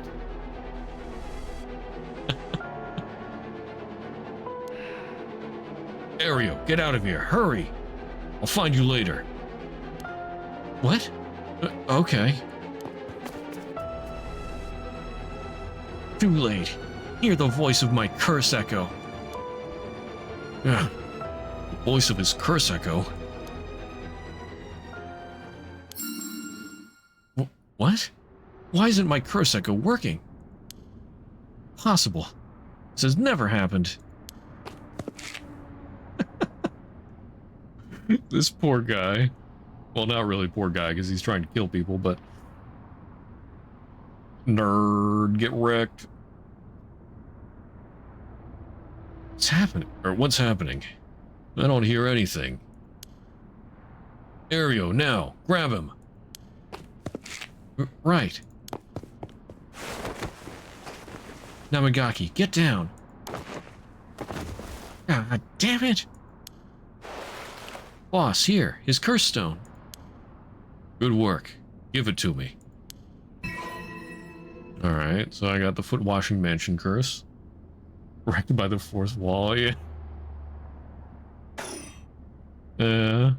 Fourth wall OP. Or, well, fourth wall in shambles. I guess the fourth wall got wrecked by this game. I don't know. Damn it. Why? What do you think, boss? Should we lock him up? I haven't even touched you. You can't consider that assault of a police officer. Let him go. All we need is the stone. How could this happen? Rite of resurrection. Give it up. The rite was too good to be true from the start. I don't know what happened to you, but you'd be better off mourning whoever you lost the right way. Now get out of here. Damn it.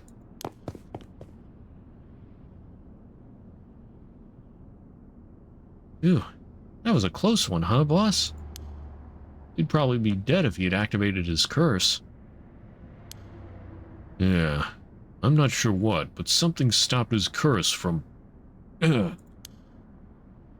Boss, are you okay? Does having another curse stone hurt? Yeah. The curse from this one is flowing into me too. Oh no. I saw what activates the curse of the foot washing mansion, and the resentful memories bound to it. Ah, I see. I always thought this was one of the stranger of the 7 mysteries. Now I know why. This sure is something. What did you see? Let's save that for later. All you need to know for now is that it's a particularly powerful curse. Lucky we took it from him quickly. Ew. Okay, so what is the deal with this? Kills by crushing one who hears the command wash.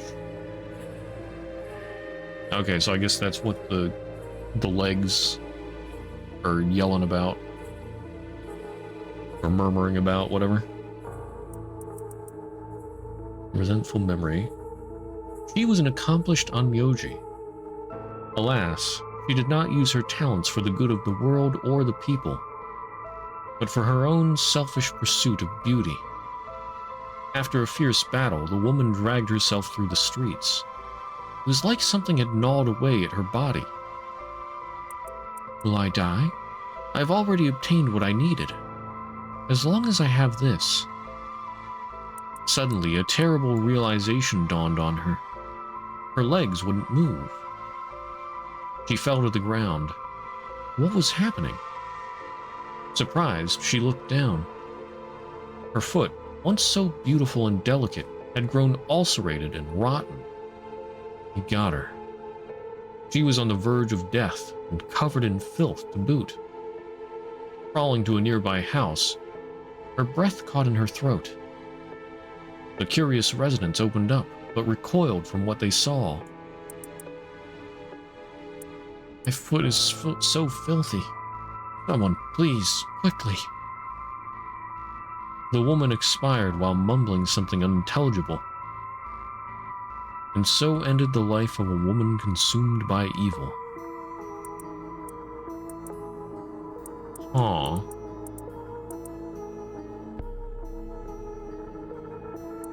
Anyway, I guess this one can just be used on anybody. And I mean, it's not instant, but it may as well be. So I feel like this might be the most powerful of them.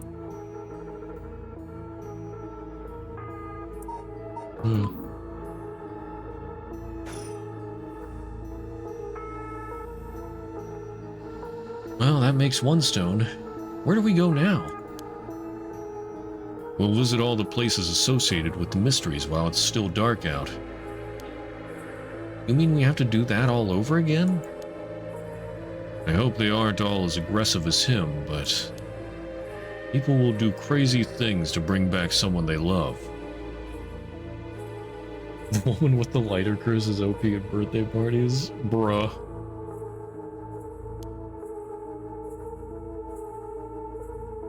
Seems that the hatred the curse stones are imbued with makes people more willing to kill. Really? Then what about you, boss? I'm fine. I may not have any spirit sense, but I'm tough when it comes to this stuff. That's why they love me in paranormal affairs. So you are spiritually gifted after all. Alright, let's head to the next place. Oh my goodness. This guy is actually Battler. He just shrugs off the curses like, nah. Doesn't affect me.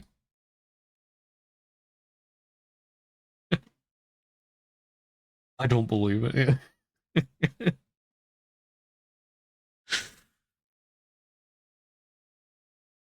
Man, literally to... I don't know. I don't, well, yeah, I don't know what I'd say that. Too angry to be cursed. I don't know.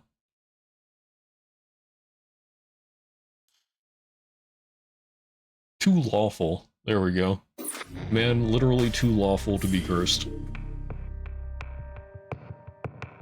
Okay, so... Looks like they're in the park next. And that's where they met Shogo, but... I can zoom in. That doesn't look like Shogo. That looks like the girl. What's her face? Maybe. Yoko. Okay. Yoko Fukutanga.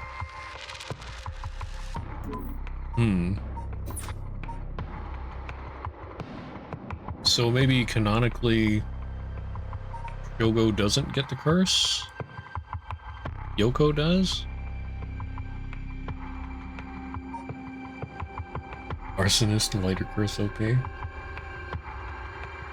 I wouldn't necessarily say that. I mean, the curse only works on someone who has fire or has a way to light fire. So, I mean, if you're an arsonist and you light somebody else on fire, then they're already on fire. So what's the use of the curse?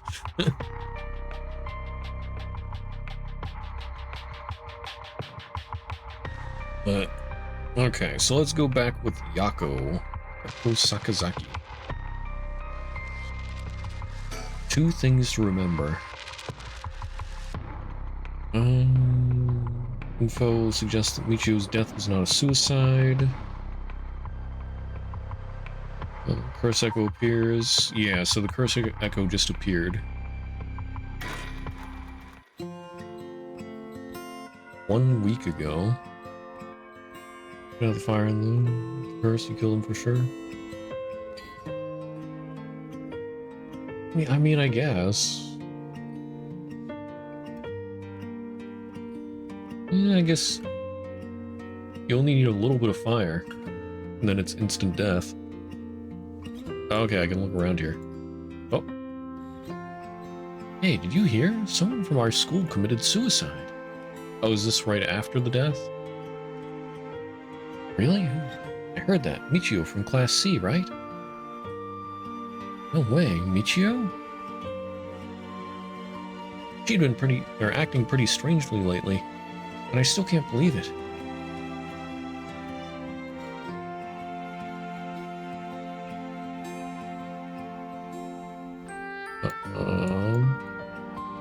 Oh, hey, is there a sticker here?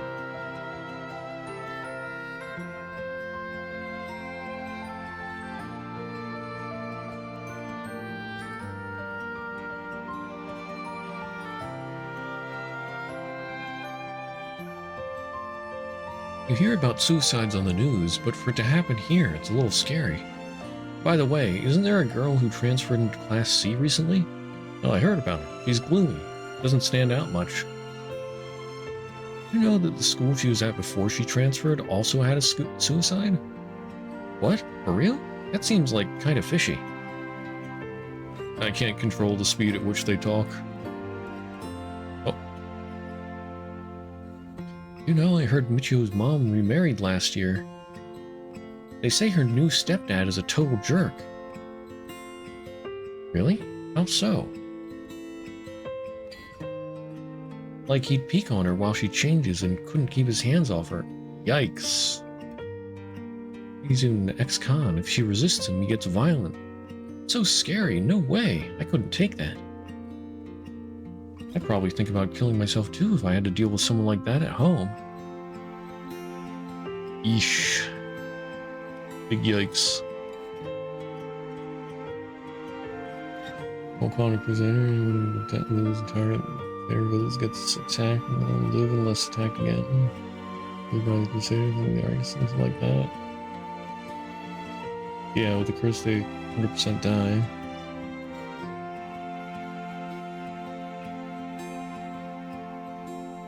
Yeah.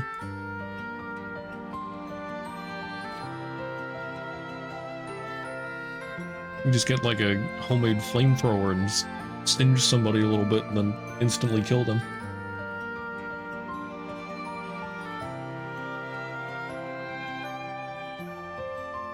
Did you hear about Michio in Class C?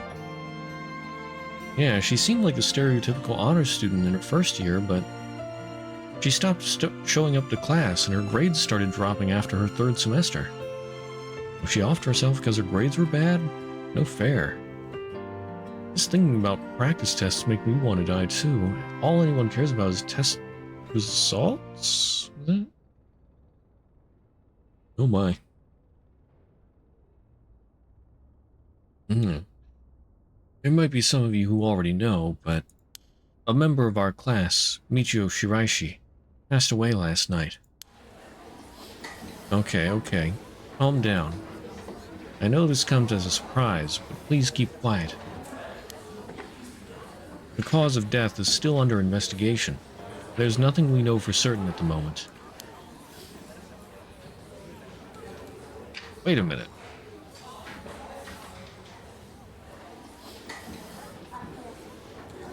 The homeroom teacher guy said about Michiu died. But then why would he say that she's trying to kill him? So this is 1 week, yeah, 1 week ago, right after she died. So confused about that part now. Yeah, Michio was the person who kidnapped the kid. And had threatened this teacher not to tell anybody about it. But then, like a week after this, he talks to the detective and had said something about Michio's gonna kill him.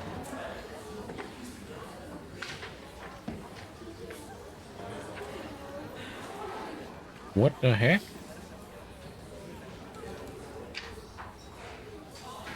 Okay. Detailed investigation reports will come from the police. So please don't go spreading any rumors. Got it? We're sending everyone home for today. No dilly-dallying on your way.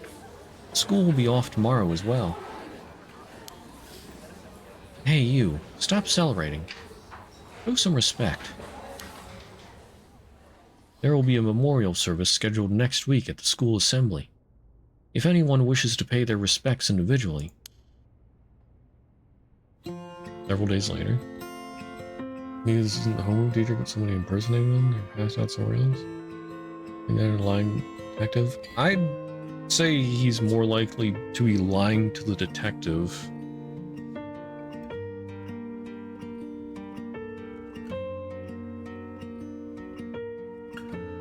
But...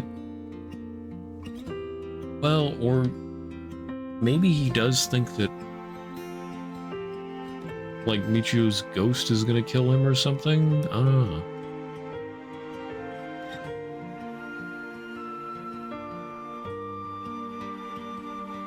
must be something we haven't seen yet that would explain what's going on, because I doubt they would make a plot hole that big.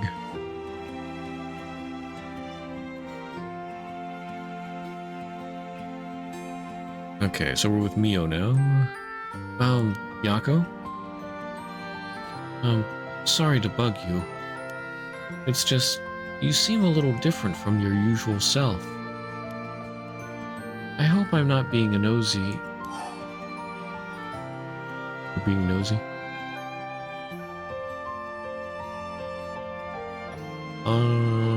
Thanks Mio would be more friendly. And then Kurosuzu would be more formal. You my friend. Thanks, Mio. But thanks, Mio. Was I acting that strangely? Yeah, enough to make me worry. If you want to talk, I'm happy to listen. Yeah, this is perfect timing. There's actually something I want to ask you. Yeah? About the rite of resurrection, I'm guessing. Yako's world. Hey, Mio. You know about the rite of resurrection, right? Yeah. It's that thing Mr. Araishi apparently discovered and wrote an article about. I doubt there's many people who don't know. He's always talking about it. Do you believe it's real? Huh? Well, want them to have a curse stone? Not yet. This should be before they get a curse stone. I mean, yeah, Yako did get one, but not at this point. He gets it soon after. It sounds a little too good to be true to me. But on the off chance that it really works, we could bring Michio back to life with it. I want to find it if there's even the slightest chance of bringing Michio back. But how will you look for it? Right. That's the thing.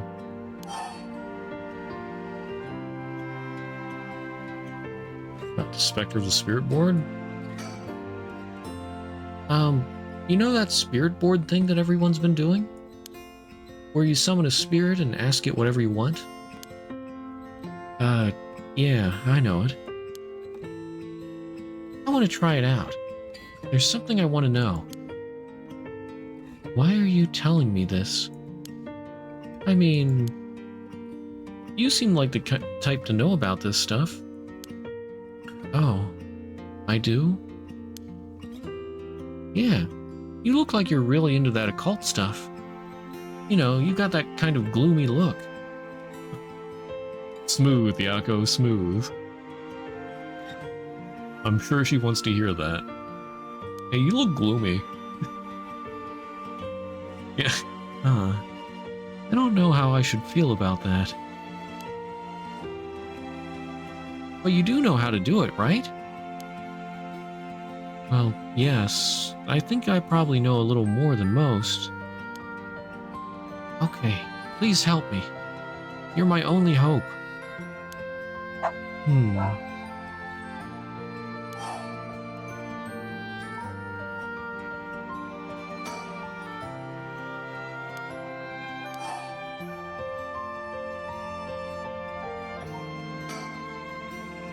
Okay.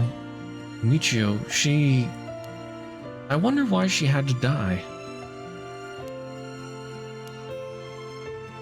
She didn't leave a note or anything, but they announced that it was a suicide. That can't be right. She would never kill herself. Michio was so happy and always looked on the bright side of things. He loved coming to school. Yeah, but as we just heard in the hallway, she probably loved coming to school because she got away from home. Ooh. know she was going through some hard times, but for her to kill herself? I never got a chance to speak with her. She was often absent from school, and when she did come in, she looked depressed. You're right. And that's why everyone was so willing to accept that she committed suicide. They act like they cared, and all they did was gossip about it. They put together little pieces of information and spread rumors like it's the truth. Isn't that terrible? There's 7 curses and you already saw somebody die. Or someone with the curse die trying to arrest someone? I mean, there's 6 curses? Yeah, well, I mean... There are more than 7 mysteries of Honjo. But... I don't know if there are more than 7 curses. I mean...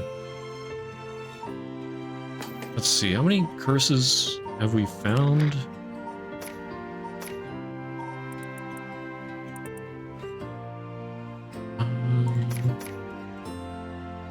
Yeah. There's like... There's like 9 or even up to 15, I think they said at some point. Yeah, there's more than 10 of these strange tales.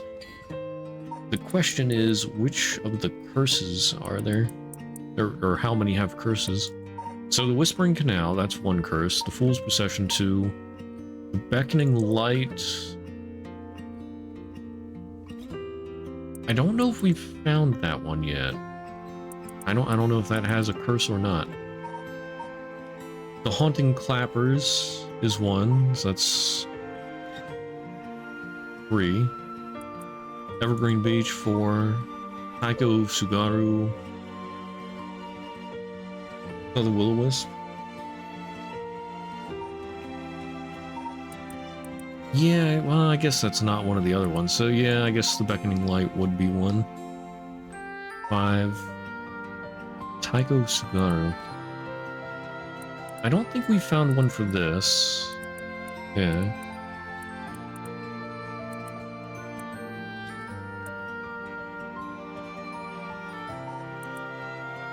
The Foot Washing Mansion, 6. One-Sided Reed. I don't think we found one for this yet. The Ever-Burning Lantern was 1, so that'd be 7. So far, there's only 7 curses that we've found or know about. There's a question mark here. So these other ones might have curses that we just haven't seen yet? I don't know.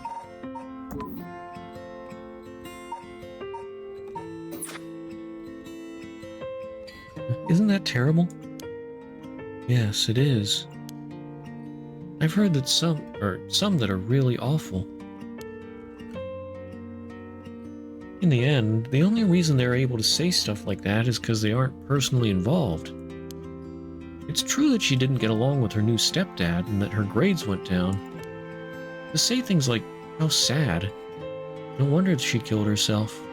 How dare they? She always told me she was okay whenever I talked with her because I was worried.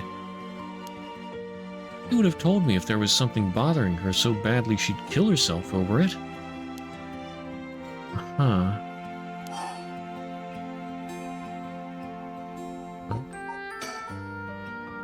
Okay, please help me. You're my only hope. Oh, okay, about Michio. I won't let Michio's death be written off like this. Like, maybe she got caught up in something bad. Something bad? People have been talking about that body found in the former Yasuda Gardens, right? Some are saying that this town is cursed or something. Yes, there has been a strange feeling around things recently. Okay. The thing you want to ask, is it... Yeah, I want to know the truth behind Michio's death, and where the rite of resurrection is hidden. I see. I don't know if getting the answer to those questions will be as easy as you hope. Please, the teachers and police aren't any help, and there's only so much I can do alone. If there's even the slightest chance, then... well... okay. If that would make you feel better, then I'll help. Yes, thank you, Mio. Okay, then tomorrow after dark.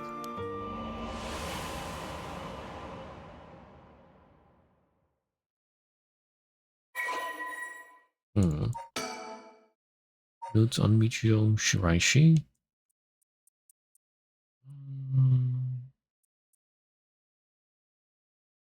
Okay. Pretty much stuff we already know. Alright, 12 a.m. Yako Sakazaki. We got a high school.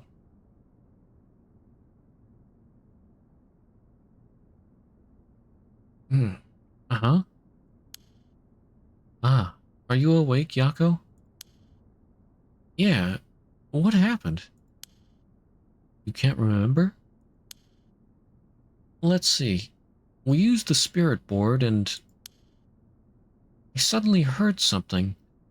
Like this weird voice. And then I passed out. Yes. As far as I can tell, you aren't experiencing any negative effects. I think it was just a mild shock from how sudden it was. Huh. Ah, was everything okay with the spirit? Yep, it was almost bad, but I got it to leave. More importantly, what is that thing you have in your hand? In my hand? Whoa, what the heck is this? It looks so freaky. When did I get this? The Fool's Procession. Oh, there's so much anger and hatred held within it. It looks a little like tools that were used for ancient curses. What? That's so scary. Yako, you just said you heard a strange voice, right? Could you tell me what you heard? Anything you can recall. I think it might be connected to that object. Let's see. It felt like I was at the bottom of a dark place.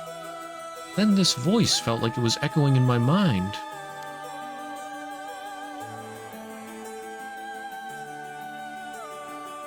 Just make curses out of thin air? Oh, no, usually these curses appear in locations that, well, their mystery is about. And then... well, I mean, technically, I guess they come out of thin air, but, like, they have background. They've existed for a while. I don't know, it's magic. After that, it just kept shouting, "Kill them." I see. Thank you. Yako? I think you may have exactly what you need in order to use the rite of resurrection. A curse with the power to take people's lives and turn them into soul dregs. What? You mean this is a real curse? I know I said I wanted to use the rite of resurrection to bring back Michio, but why? Why me? It makes no sense. Yako, please calm down and listen.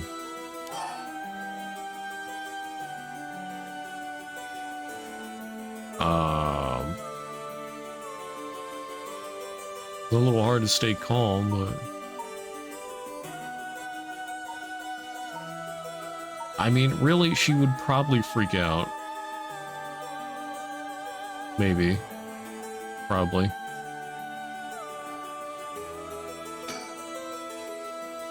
But how can I? I mean, you might be used to these kinds of things, Mio, but I'm not. I didn't even really believe in the occult, much less think that the spirit board would actually work. But now after something like that, what choice do I have but to believe? And not only that, but a curse that can kill people? What am I supposed to do about that? I know. It's only natural to feel that way. Anyone would feel confused. But first, you need to calm down. Take a big deep breath. Right.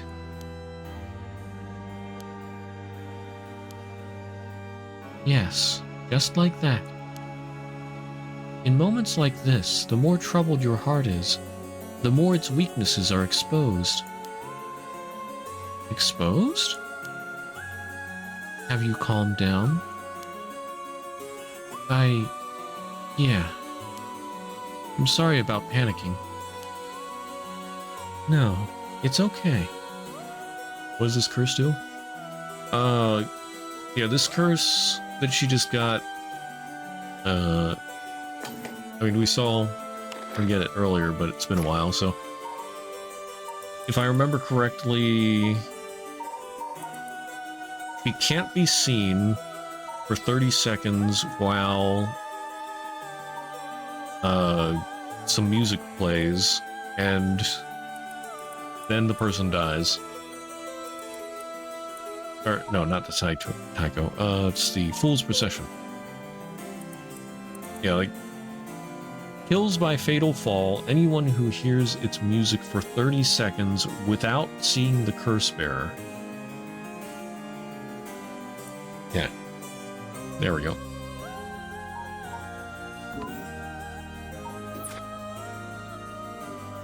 No, it's okay. Fear is something we feel in the face of the unknown. Long ago, people would give names to phenomena they couldn't understand in order to live with them. However, modern-day developments in science and culture have pushed for the rejection of things that can't be measured. And so the paranormal has been treated like it doesn't exist. But they've been around since a long, long time ago. If you just understand, you can see that there's nothing to be afraid of. Have to hide while using the curse? Yeah. Have to hide for 30 seconds while the music plays. They can't find you for 30 seconds. Work done back to 80s. Nice. Nice. So, you've gotten the true ending then, right? It's just there's more to do achievement-wise? I think you said before... Or, well, you got to the credits, you said, so I don't know. Oh, no, you haven't gotten the true... Is the epilogue? Okay. So the epilogue takes a while. Oh boy. Need to mute music now? That's actually a good point. You might have to mute music. Or, well, I might have to mute music. All my viewers died. No!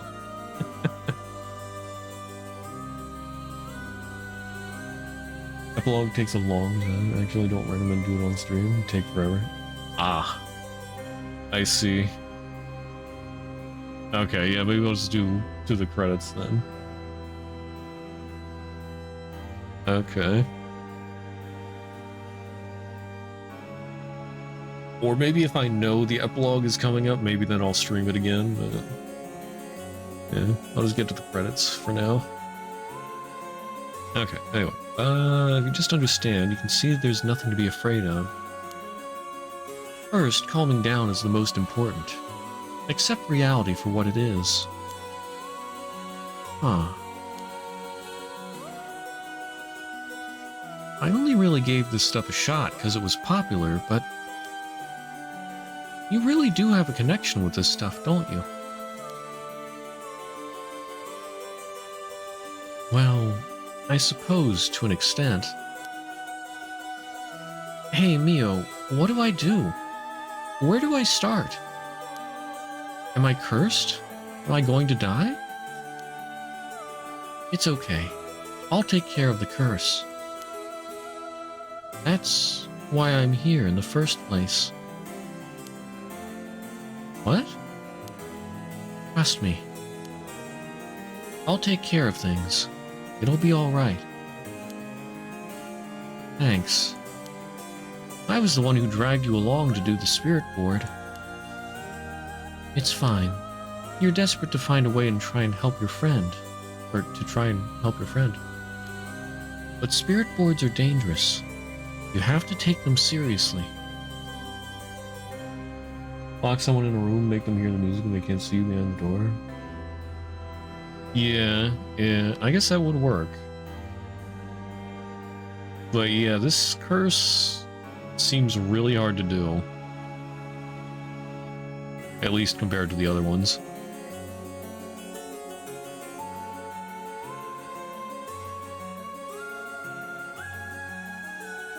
I mean, well, it depends how loud the music is. How far away can you hear it from? And then if you just do it indiscriminately, you just kill like a whole block of people. I don't know if you have to like target somebody for it or just play it on the corner of a block if you just kill everybody in a certain radius.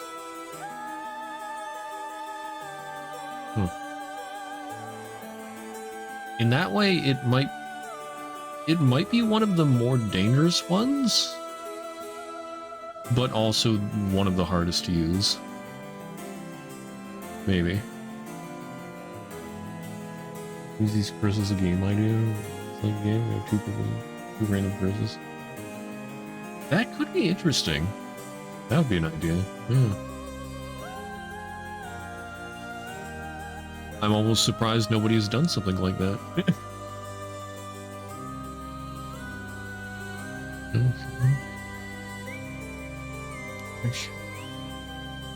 Okay, so I'm glad you invited me. Alright, let's review everything we've learned so far and think of how to move forward. Okay. About the curse or the 7 mysteries. Can't look around. About the curse. What is this curse? Am I cursed? Well, I've only looked into it a little. But I wouldn't quite say you're cursed. It's more like you've gained the ability to use the power of a curse. So there shouldn't be any negative paranormal effect on you. The power to use a curse? Do you mean this curse stone? Yes. If the curse stone is used under certain conditions, a curse will be placed on someone, taking their life and turning it into soul dregs. Soul dregs are said to be required to enact the rite of resurrection. Normally, a curse is a spell that would only be usable by onmyoji of considerable talent. I believe that Curse Stone makes it so that even normal people can use it, or use them. So someone like me with no knowledge could curse someone? Yes, but it's still nothing to take lightly. You could end up having it redirected right at you.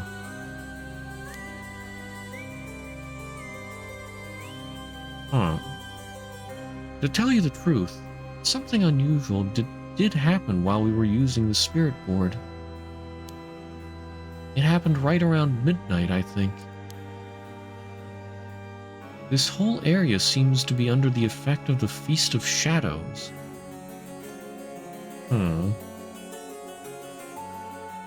How easy was it to activate the curse we need to mute voices for? I think he can just do it whenever. So that's why I mentioned that one is probably the most deadly of them all. At least that I know of so far. I don't think it has an activation condition.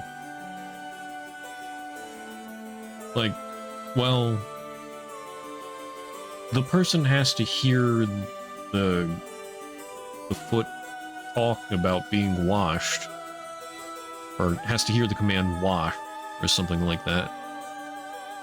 But I mean, that's extremely easy. And he said it can't be blocked. Well, I mean, he could have been lying about that. Maybe you could just plug up your ears?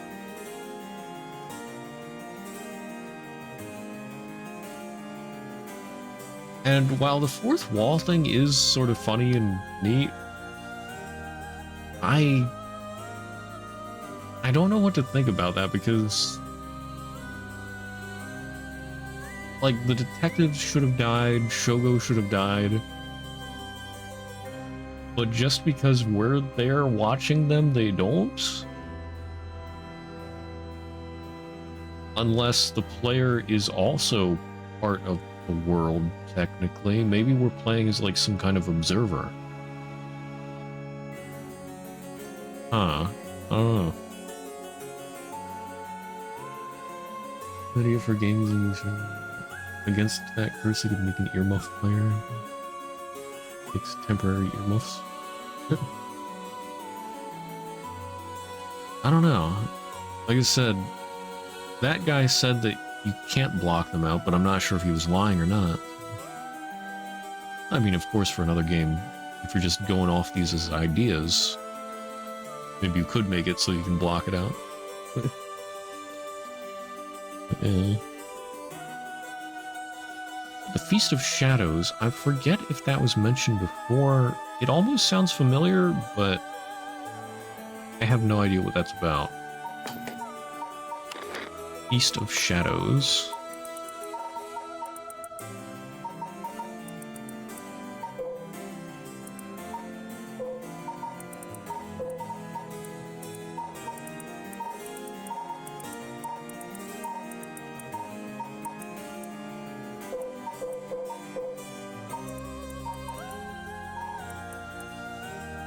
No, there's nothing about it here. Okay. The Feast of Shadows? Yes. It's a type of spell that temporarily boosts the potency of the supernatural. Aww.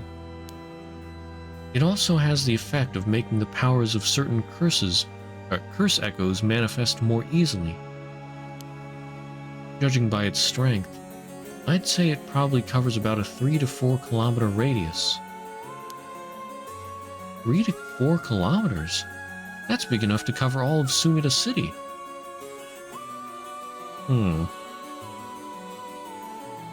30-second curse. Limited ability to broadcast music to everyone for 20 seconds. You can be in the same room with them for 10 seconds afterwards while hiding.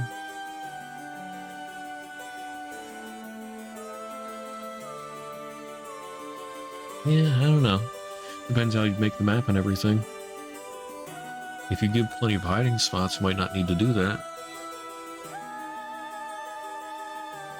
Let's see. So, I wonder if what the Paranormal Division is doing has something to do with this mega curse covering 3 to 4 kilometers. Maybe they're working on getting rid of that. One moment.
Alright, I'm back. Okay. Yes, I think the Feast of Shadows was used to cause the resentment lingering in the area to manifest as curse stones. Someone did this. But who? I don't know enough to say. But it's likely that it was done by someone who wants to uncover the rite of resurrection. This isn't something to happen naturally. I see. Feast of Shadows. In Langers, we say specific phrases multiple times. It's a random player to lie with an ability at the next meeting.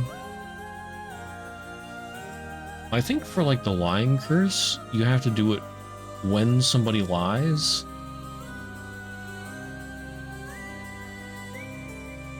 And like you can't just wait until a little while afterward to activate it. I don't know. So that could be tricky to use.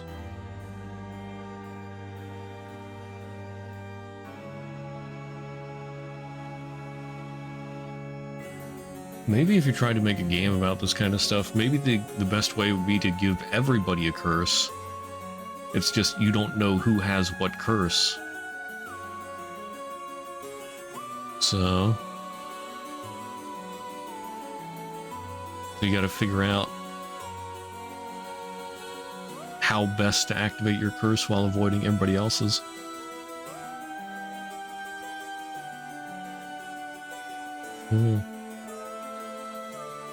Let's see. Technique allows one to create a force field, or a field that temporarily boosts spiritual energy. The effectiveness of the Feast of Shadows is dependent on the abilities of the user, but it's possible to limit the scope and range of the spell to such degree that one could use it to amplify the power of even those not naturally gifted with spirit sense.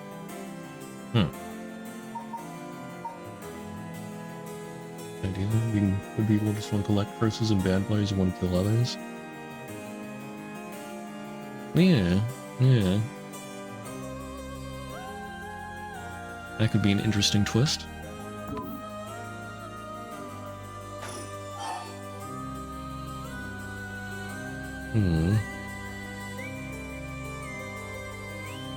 Okay, so... a curse. A curse stone's powers can only be used in this area under the influence of the Feast of Shadows. The effects also only appear after the sun has set. By setting a limit on when they can be used, the curses are strengthened. So the curses can't be used outside this area or during the day? Correct. But speaking of limits, to actually use a curse to kill someone, it seems that there are conditions that need to be met. Conditions? You mean like how my curse echo needs someone to listen to the sound it makes for 30 seconds? To be honest, I don't really understand it. Like, how do I even summon the curse echo or make the sound? Do I just, like, will it? Do you mind if I try? Mio's like, no, don't do that, please. Yeah, do you mind if I just activate this curse that will probably kill you? Of course, Mio doesn't know the activation condition yet. And Yaku can't be seen while it happens, so... Although she didn't mention that...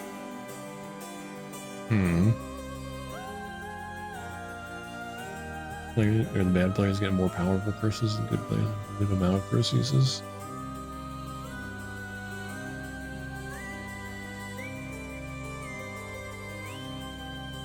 I don't know about that, but... Well, there was also that one guy...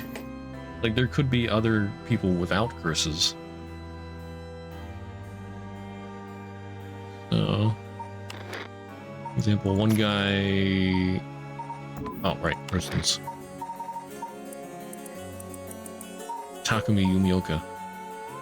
So he was trying to get Shogo's curse. And he does kill you if you turn around, but I mean, he might just be trying to get the curse and seal it at all costs. So you can have like good people like that are more violent, just doing what needs to be done, in their opinion. What's this? I didn't check this out before? Yutaro Namagaki. Foot washing mansion abandoned. Yeah, his curse stone was later recovered by Tetsuo Tsutsumi. Yutaro is an elite student at a prestigious university.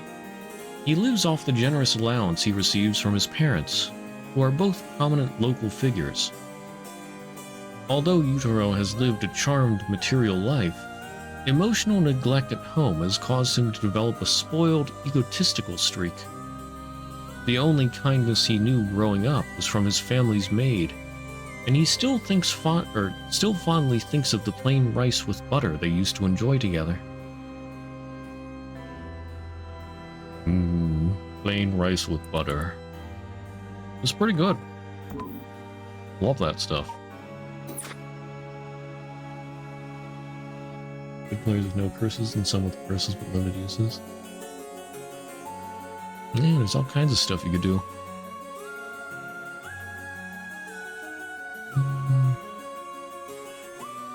Alright. Do you mind if I try this curse on you? Stop, stop, stop. You shouldn't be using curses so willy-nilly. Even if there are conditions that have to be met, the power to kill someone without leaving behind evidence is dangerous enough. In that sense, maybe you really have been cursed. I'm sorry that you got wrapped up in this situation, even though I'm here with you.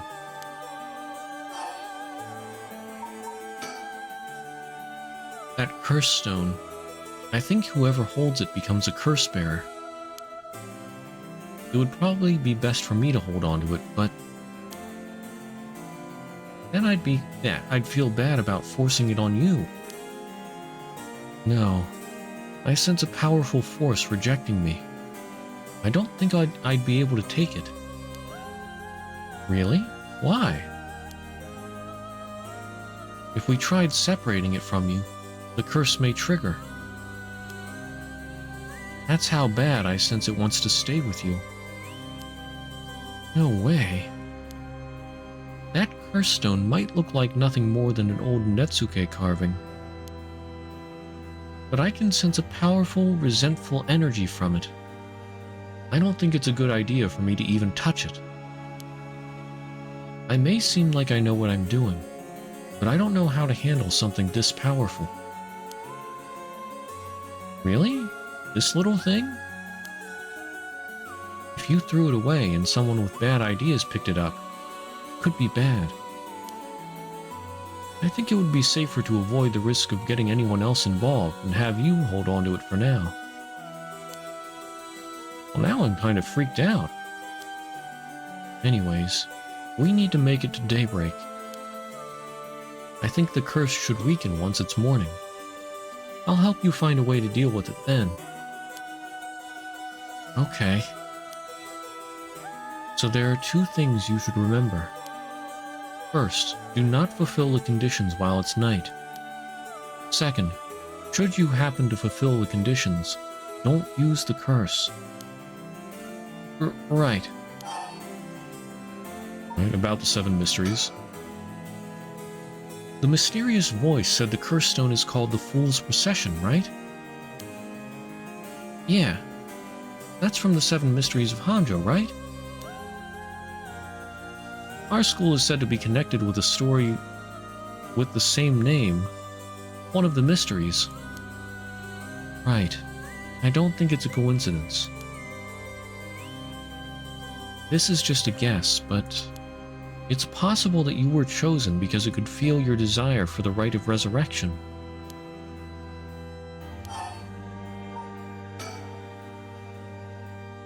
If this is a curse of the 7 mysteries of Honjo, then it's possible that there are others who received curses associated with the other mysteries. Yeah. That voice also said that there are other curse bearers. Oops, misclick. Or whatever you call them. Not only that, apparently you can get a lot of soul dregs by killing a curse bearer. Right. That's certainly not good. Even if we have no intention of killing others with the curse, there's a chance you may be targeted if other curse bearers find us. Yeah. We'll have to avoid anyone who has another of the curses. That means we should avoid people at night as much as possible.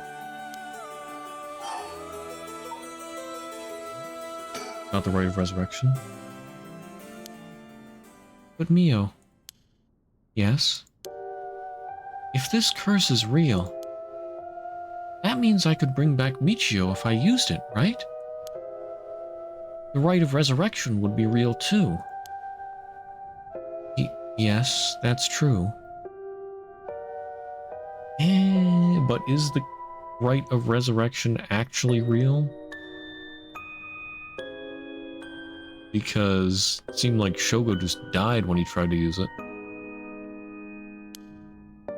But you can't do that, Yako.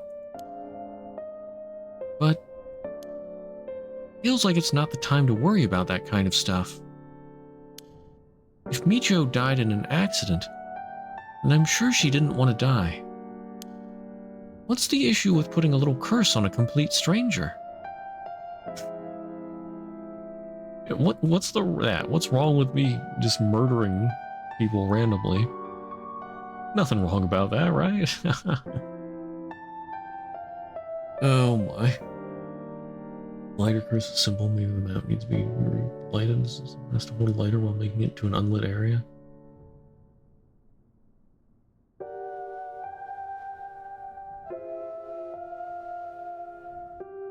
Needs to be relighted. Well, one of the curses is it'll kill you if you're in the dark. So one of the things you had to do in the prologue was get a lighter, and once you're trapped by this guy in the dark, then you activate the lighter, and he runs away, triggering your own curse, which is whenever somebody turns their back on you, you can kill them. All kinds of interesting curses.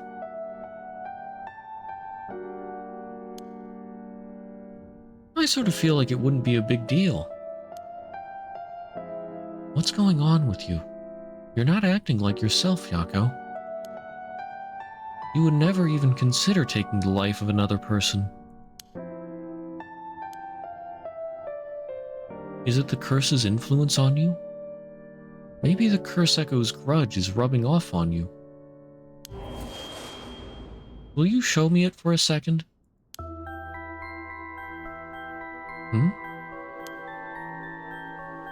Is there something inside it?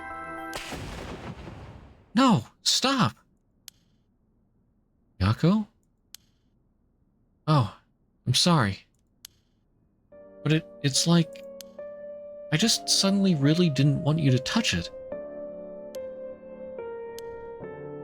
I understand. I'm sorry. But you need to give up on the rite of resurrection. What? Because that's the real curse. Using resurrection as a lure, it tempts curse bearers into using their curses.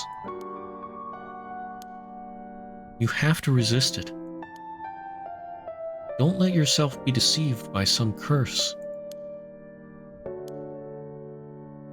But Michio could...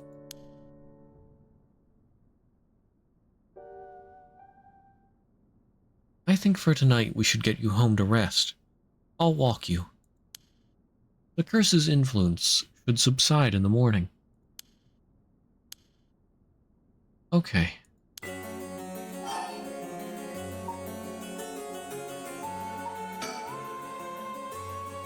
I'm sorry, but I'm telling you that you need to give up on the right. It's beyond us. Even a single curse stone alone is too much to handle. Bringing back the dead isn't something so simple. I know how much it hurts, but please focus on just worrying about surviving tonight.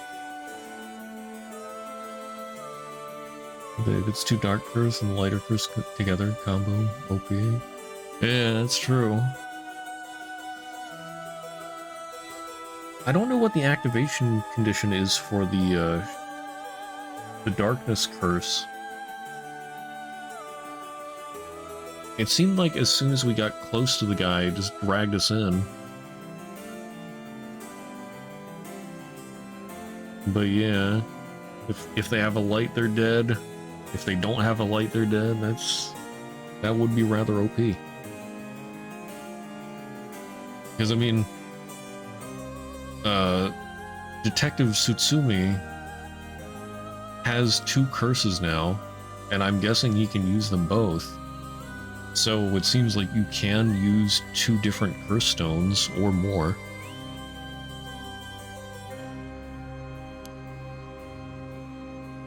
Even now, we're in great danger.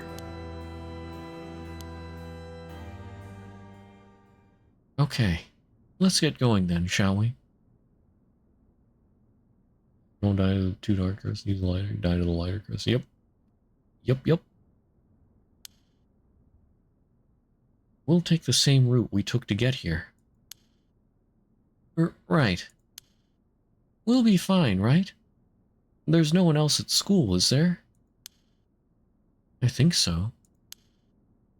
The night shift janitor shouldn't be patrolling this late at night either. Uh-oh. Ah! Huh? What? Why'd the lights go out? Mio? Are you okay? Oh, I can look around.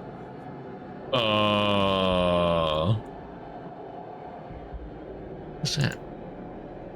Almost looks like there's something over there.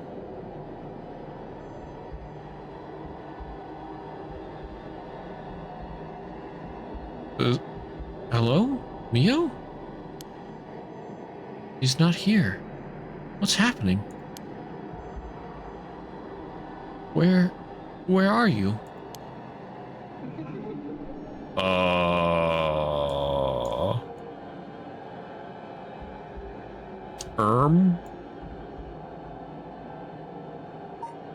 don't have...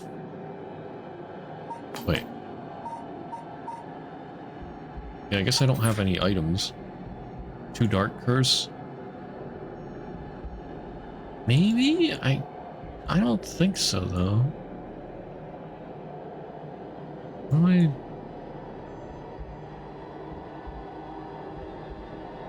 Ew.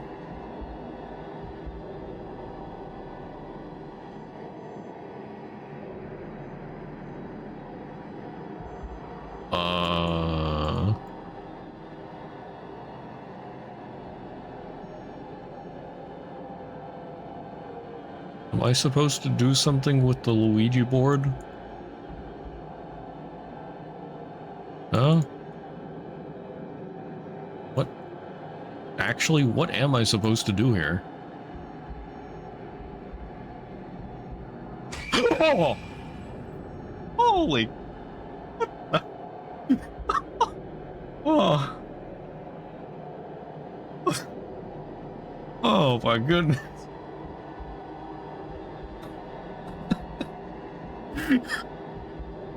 Oh. Son of a biscuit. Oh my goodness. That about gave me a heart attack.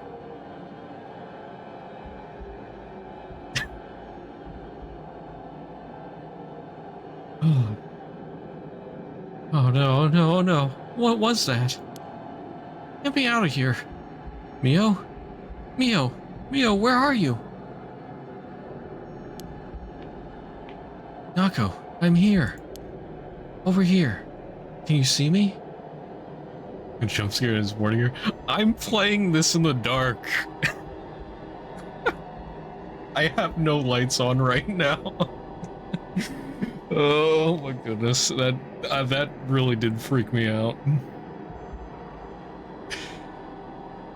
Oh my goodness. Huh? Where? I can't see anything. Oh, I can look. Please, no.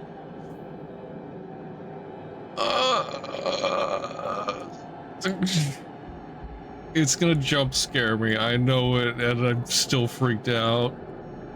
Oh, okay.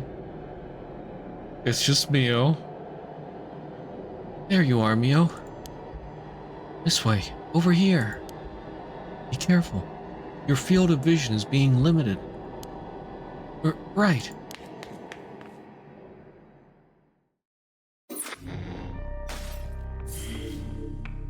Okay then. I'm gonna have nightmares. Anyway.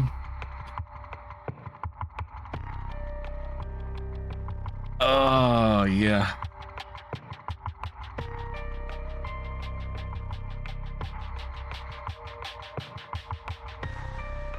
I gotta say, I am weak to atmospheric horror. So...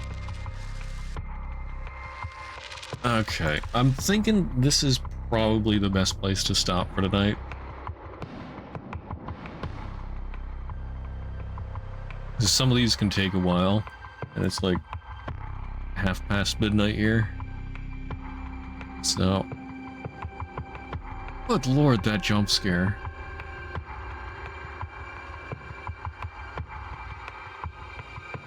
Gonna be over by the end of the week? You don't think so now? I mean... I still plan to do this Thursday, Friday. Hopefully that'll be enough. Might have underestimated the end pace. Well, I mean, it takes longer since I'm reading it out loud.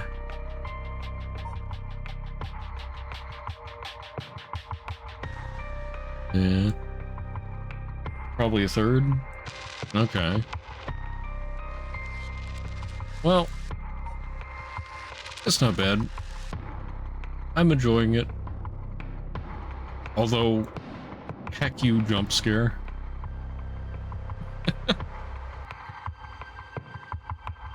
Yeah.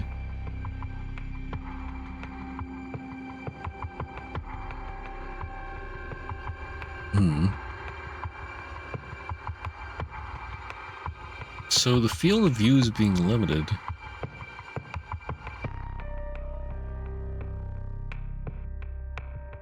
Interesting.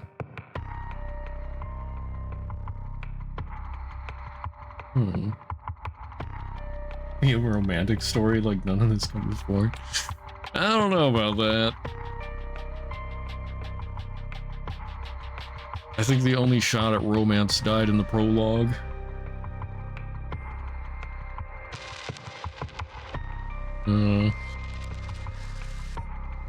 But yeah, so... Hey, you got scared in this in the morning. That atmosphere, that... Like, and I have brightness up to 100%. It does not get any brighter than that. That did freak me out. Anyway. I think, yeah, this is a good place to call it for tonight. I mean, I'll play this until it's done. Although, I might do Hades 2 streams like Wednesday, well, tomorrow. We'll see. Do an extra stream tomorrow, maybe. And then possibly Saturday. And we'll have to see how far I get by Friday on this then. I don't know if I'll do it on the weekend or maybe just go into next week. Still have a fair number of other horror games to go through, but we still have like 2/3 of the month left. Thursday, Friday's off, so you'll be here less. Dang. Well,